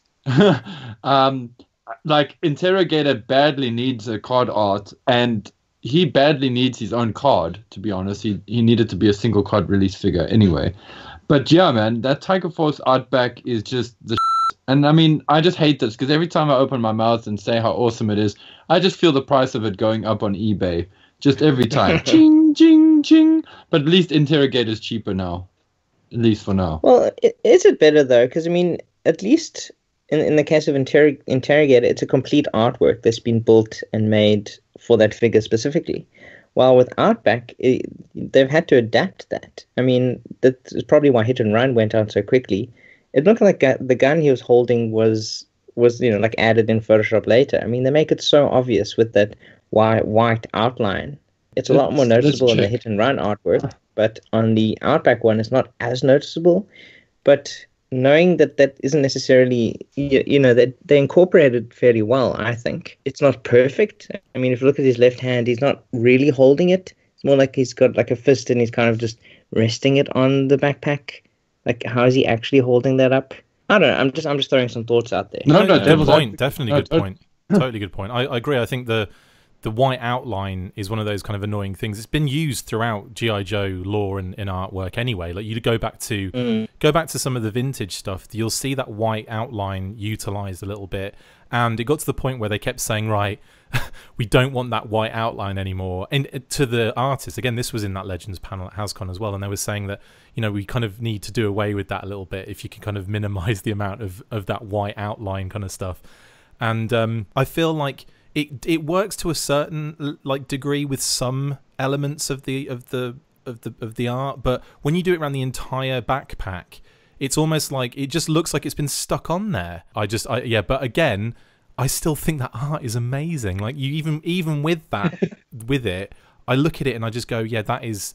I just fall into it. I'm there. I'm in the wilderness with Outback. I'm telling him, will you hurry up and get your backpack on? We've got 10 more miles to walk. And he's just looking off in the distance, having a I don't know. But no, I really like that. Well, he is old, okay? He's easily distracted. I mean, he basically went grey over the course of 3 years. If he's got to utilise that at that age. But yeah, anyway. I don't know. I think tiger blood. I think they put the backpack here because his manliness would have just intimidated people, and then he would have just become a peg warmer.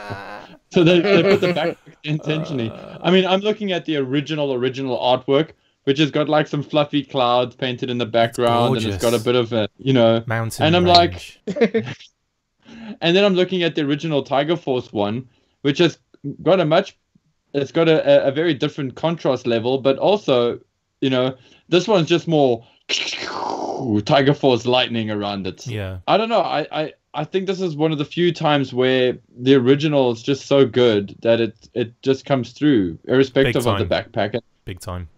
Yeah, so Tiger Force Artback is going to get mine as well. As much as I love Interrogator, as much as I love that. I'm not sure I recorded your vote, Rob. Which way did you fall on the argument, Robert? Oh, well, I actually hadn't voted yet. I was just trying to throw, a spanner in the works there. My choice is actually Outback as well. I really think it's a tiger in the artwork. tank. Yeah, we need to get one of those out there. It's the closest thing we have to an animal companion going forward. So an animal man-panion. Exactly. An old, angry man. A companion. Companion. Okay, Cujo, Chris, is it going the way of the tiger? I've already done mine. He's already chosen Outback. I think Cujo, is it going the way of the tiger? I think ironically, the interrogator is going to leave this one without a word. He's done. Wow. He's out of it. Silence. You're out. I will give props to Adam for fitting the interrogator so squarely on the card in spite of the bubble alongside. And 25th or modern era bubbles are swollen compared to the vintage bubbles. And yet, the character fits and doesn't look impoverished because of it, if I'm making any sense. So it is a very successful artwork, but man, it's almost a cheat to let Tiger Force Outback proceed because, it's just one of those Hall of Famers almost. No, it's an artwork that they chose to use, and we're judging it in comparison to the other ones that are being presented to us. I don't think it's cheating at all. All right. What would the outcome between Jinx and Cesspool be? And given both the origin stories of these artworks, it's an interesting clash of eras and styles. I was going to say that in this particular battle, I'm just to make things a lot quicker, I'm going to say Cesspool because of the issue I have with them using City Strike Scarlet, Rachel Nichols' likeness, and then they could have gone with the Jinx likeness, or they could have done something different, and that's why I love Cesspool, so he's going through for me. What is a Jinx likeness anyway? She's masked in her original figure, so I don't even know what she's supposed to look like. Sunbow, of course, there is the animated. Yeah. Sorry. Sunbow in the Marvel comics, they gave her some really good looks in there. I only think about action. I looked twice. I think about G.I. Joe. I'm going to go with Jinx. Wow. Yep. Steven. Yep. I do like this artwork, and I do like the fact that there is a masked and unmasked version present on the card. You get 2 flavors of Jinx on one card. That's fantastic. The price of one. Yeah. Oh, this is That's a like different 2 one. dumplings, anyway. man. That's like pork and shrimp. Yeah, one could kill you. Well, let me hose you down with some more Cesspool. He's just too damn crazy, guys. You can't give a blindfolded person a pass when you got those 2 eyeballs looking at you. He's just so dynamic, on that card art. Like, you can just feel the insanity of the character, and they really do incorporate basically all of his accessories except maybe the briefcase. And it unsettles helmet. you because a dude his age shouldn't be that flexible. And he's shooting like goo at you. I mean, that's got to like put you on edge. You're like, wait a minute, he's not shooting bullets. He's trying to wet me. What's up with that? The card arts with goo on them. Super Soaker. You can count those on one hand. Nod. Well, yeah, that's my vote. Actually, I'm also a Cesspool man. Ooh. I'm in a very difficult position now because I love these artworks equally. It's kind of like I'd love to bring the toy. There's one decision here to make. Paul, there's one decision. Do you want to be on the losing team with Steven, or do you want to be in the winning team with the rest of us? Is it going to be a Blue Rinse Brigade in the final? I mean, these 2 white-haired gentlemen. Well, actually, it is because 3 of us have already said Cesspool, so Paul's vote it doesn't matter. It's moot. In this case, I'm actually gonna say Jinx, and it's just because Jinx. But it's got a lot to do with the fact that and this shouldn't affect it. But the original figure has a sort of a metal arm or a robotic arm or an armored arm, whatever, and it has this really awesome Cobra sigil on its chest. Now that is something they couldn't do on the new figure, and I get that. But if it had that, it would have given that artwork just that little bit of extra pop that it definitely needed. And a chainsaw. And the chainsaw, Of you know, course. which I have mentioned before. And once again, the toy on this packaging looks incomplete because the mask doesn't have the little rebreather in the front. So, no, I mean, I'm just being facetious now. But it's going to be Jinx. I mean, this artwork of Jinx colored my visual of how Jinx should look. It's changed Jinx for me. So it's going to be this Jinx. And she kind of looks a bit like Liv Tyler as well, actually. Just a thought. She's got the cutest little jowls. I love her cheeks. I thank you, brother, for being a dissenting opinion with me. But it's not going to change the outcome. Because in the final of the G.I. Joburg and Full Force biggest subscription service Card Art Battle Volume 1, we have two white-haired gentlemen. It's Tiger Force Outback versus Cesspool. Wow. Ooh. You're going to be surprised at mine. Battle of the Grey Hairs. Well, this is a curious matchup because you got nature versus industry. Nice. Deep thinker, you. Oh, it's like an Eco Force battle. Eco Warriors. And interestingly enough, Outback was going to be a member of the Eco Force until he was switched over to Battlecore in the last minute. Well, not the last minute, when they decided against doing any more Eco Force. And it was just all Battlecore carded. So that Battlecore carded one you see of him, where he looks like a dozer from Fraggle Rock, that was initially intended. Intended to be Eco Warriors Outback, which is quite neat. Have a good time, young man. And now my world makes sense. Oh, Christopher, where have you been all my life, boy? I've been outside, but you just won't let me in. Just a continent. Oh, wait. Yeah, just like 17 continents away. In Missouri. Oh, yeah. Can we stop mentioning that state, please? How do you guys function without fences? Like, oh, we've got a fence. We have a fence. We have a fence. Trust me. I don't know how the other neighbours you do it without a fence or live without fences, because it's just so weird. You can see through like 4 people's backyards, and then you see our fence. It's so funny. It's like we're the only house on the block that's got a fence. It's crazy. Them foreigners. Yeah. Yeah. But I got here and built a wall. Is that weird? The Missouri chat is forthcoming. You can't short the Missouri chat. True. That's awesome. But it was to keep all the Americans out. That was my that was my wall. Oh. It's just so weird because in South Africa we've all got walls. It's like, look, I have a wall. It's amazing. It keeps you out. Yay! But anywho, so many directions we could take. Guys, I'm going to open my account and I'm going to say cesspool. Yeah, agreed. Wow. I'm saying cesspool as well. I just think, crazy. But only for the same reason that I voted cesspool over Jinx is because I have a slight issue with the Outback art, which I don't have with cesspool, and that's why that cesspool gets the nod for me. Yeah, everything on cesspool's card hangs together nicely. You know, it's all present, it's all inspired and correct to the figure alongside it. He's got the Super Soaker by Leonard, which is a wonderful little bit of, I suppose, subversion. You know, it's G.I. Joe's competitor, really. The core. But Artback also has a Super Soaker. Does he now? Artback also has a Super Soaker. It's just his bag's covering it. Oh.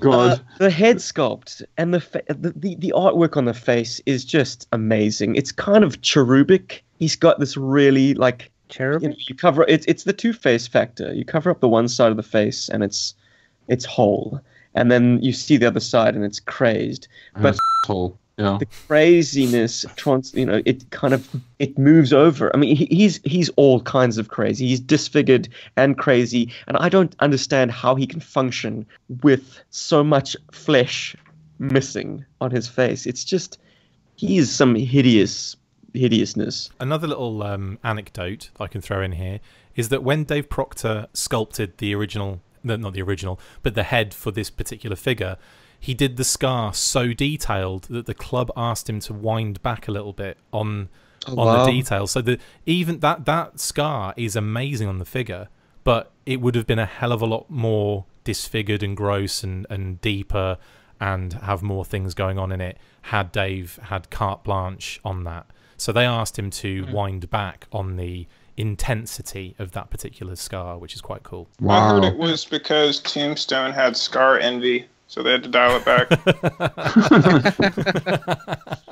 I think my final factor that I'm going to throw into consideration before I move on to the next speaker is Cesspool wins for me because he is so original. He's not borrowing from a bygone era, because that's what this is all about. I think like the figure subscription service gave us opportunities at seeing new artworks, or artworks that are so tweaked by the parts choices of the figures that they are effectively new skins, new presentations of old characters. And Cesspool does that, whereas Tiger Force Outback leans so heavily on the vintage so as to not be its own thing, almost. And when you're comparing the two, yes, they're both excellent, but which one is a successful new work, original work? And I'd say that tips more in favor of Cesspool. You could argue that the Cesspool, because obviously there is another Cesspool, there is a vintage Cesspool artwork, and it's like the same pose, you know, very, very similar features going on all over the actual body and everything. But it's almost to the point where Adam has had to do something completely different with it because of all the changes on the actual figure. And I think that's where the difference is, where there'll be like, you know, the odd change here and there over some vintage art. That's different. This is like Adam used that as a basic structure, but literally redid. I mean, the hair's slightly different. Like the face is similar, but he's made it more crazed in a way somehow. Oh, I love it. Yeah, that expression wins it for me, man. Yeah, he's had to work that much harder in reskinning the original, and he's done it so successfully that he's trumped a Hall of Famer. Cesspool, for me at least, has trumped Tiger Force Outback. You know, if you say the word Trump on YouTube, to contradict that, you're going to censor the show. I said it a few times. Yeah, whoops. Just joking. I agree with you. I'll bleep that out. Tiger Force body wash should definitely be a thing. But Cesspool is too nuts, and that's what you need. Like, this is a seamless way to promote Cujo's Last Joke on File cards. They just dropped earlier today. Rich's actually goes into a little bit of card art facts, but yeah, Cesspool, you gotta pull people in with crazy or scary or some kind of intensity. So he's gonna take it for me as well. Wow, we have a winner already. Yeah, if I had a vote. You do have a vote. It just doesn't count, Paul. But still, are you on the winning team with everyone else, or are you gonna be a loser? Oh, not that I voted yet, but you know.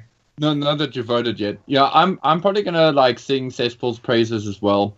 Mostly because Adam Richards got paid to do this artwork, and hopefully quite handsomely. I hope. But if you didn't, don't worry. It's not like you didn't do like 50 of the things. But like jokes aside, it is cool that it's a new artwork. I mean, even though its template is based on an older artwork, as Steve said, he has made it his own, and it's cool, and you can see that. And it's a few times, I mean, when I got this print, because this was one of the prints that I grabbed from Adam at the show, when I saw this, I didn't see, like, the chainsaw didn't bug me. The lack of the metal arm didn't bug me. I didn't see that stuff. That stuff was all magically there somehow in my brain when I was looking at the artwork.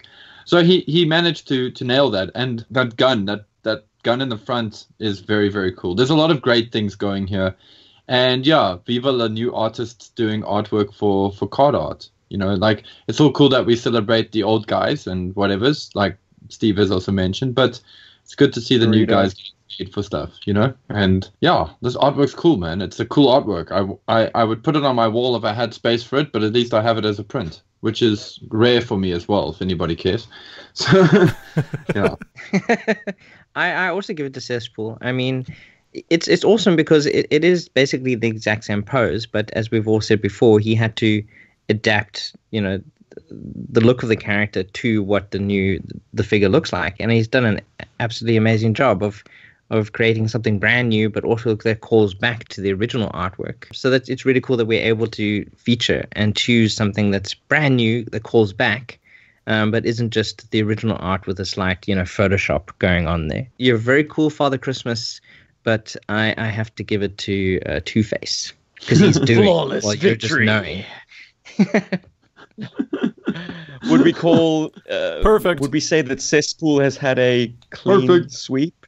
Hey, that makes so much Eco sense. Warriors joke. That makes so much sense. That's amazing. Guys, would our choices or would our outcome have changed at all? I know it's cruel to do this at the end of quite a lengthy process, but if Interrogator or Alpine had made it to the final, would any of you guys have swung the other way? No, Phrasing. I'll I only find. swing one way. I swing as many ways as is physically possible, and no, but I think that I think those two are pretty awesome final.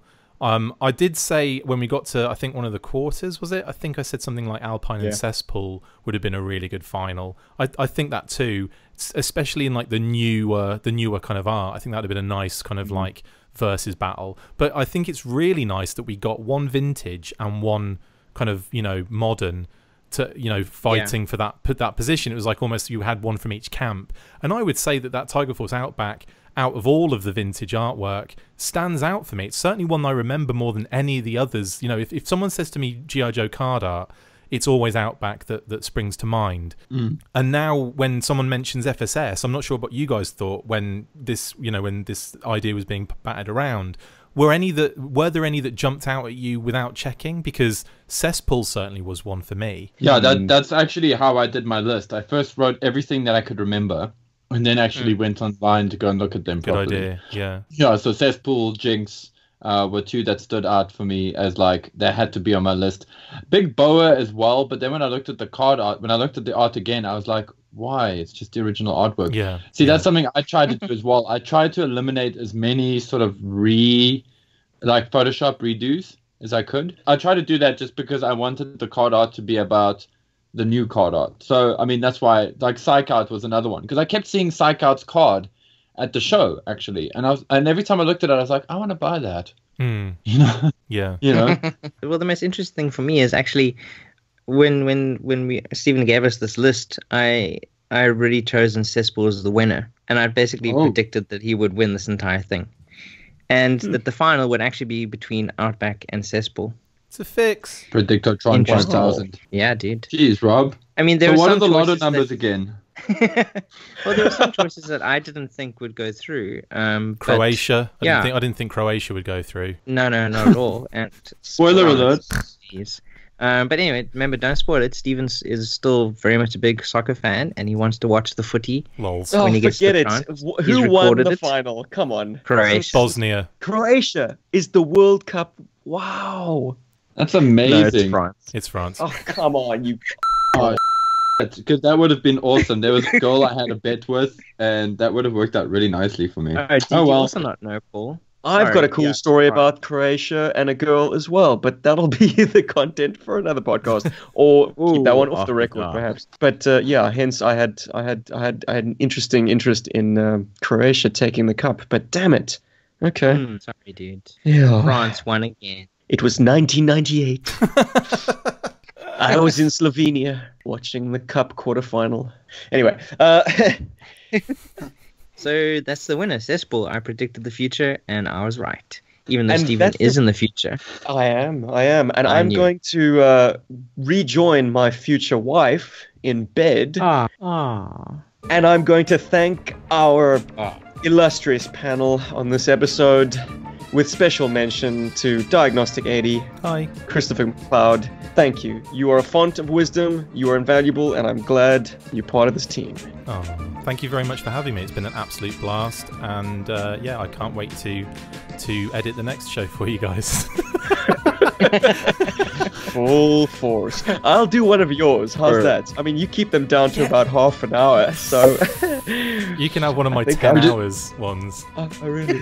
Are you guys just gonna like double fist it, or like? Yeah, we could double fist it. Yeah, totally. No, thank you so much. Thank you so much, man. It's been an absolute pleasure. It's been fun. I've had a great time chatting art, and it's been great to hang with you guys again. And yeah, more of this would be great. Well, don't disappear too soon, because we've got the other 4 waves and the final 12. Yeah, man, we got a lot of art to get through. I hope the listeners have enjoyed this. viewers, in fact, if you've been watching the YouTube presentation. All thanks once again to Chris. Guys, I'm out. Yeah, me too. Full force. I'm Robert, and I'm out. Yeah, G.I. Joe, full force. Berg. Yo, Joe. Yo, force. We're leaving Force. in from behind. Wait, never mind. I actually want to go watch Do it. G.I. Joe the movie now. I'm going to quickly Do go it, and Paul. Do it. Man, Joseph I'm gonna see Gordon-Levitt, my real life best Cobra Commander. I've been going through all of the VHS Action Force dub tapes and cutting every single overdub out, and it's like 11 hours of footage, and I'm still only about, I don't know, I've got about 48 minutes worth of stuff that's been cut. But in a couple of the episodes, they say "Yo Force." It's like that. It was Yes. so weird. It's like they've gone completely. They were just like, well, let's just slowly bring them into G.I. Joe bit by bit. We'll even have their battle cry change very, very slightly each episode. It's amazing. Well, in That the happened, movie, I think, in one of our in the movie halfway Yeah, through. I've got a they copy start where saying- halfway through it Yo, flips into no, well, they flip back Full into force. full force. Yeah, And Yeah. it's a particularly half and funny half hearing episode. the- Yeah. It's like they Yes. got bored halfway through and they're like, whatever, just leave it. Dude, the mistakes that are made on the VHS releases are amazing. There's one Cold Slither release. So Cold Slither came out twice. It came out with Let's Play Soldier as a 2 VHS kind of special, and then it came out again, re-released on a 4-episode VHS tape. And what they did was they forgot to remove the G.I. Joe audio track. So they've got both the overdub full track, so all of the bits that are said and all of the overdubs, and then the original G.I. Joe track at the same time, but slightly out of phase. wow. So you've got this weird like goodness. double Doppler track effect. thing going That's on. confusing. And Ugh. and the beauty part is there are 2 different songs at the end by the Average Joe band and the Action Force band, and they converge to make this horrible, like, even worse, all over the place double song. It's unbelievable. Well, guess what's playing us out right now? Cheers, everybody. Oh, yeah. Do, do, do, do, do, do, do, do.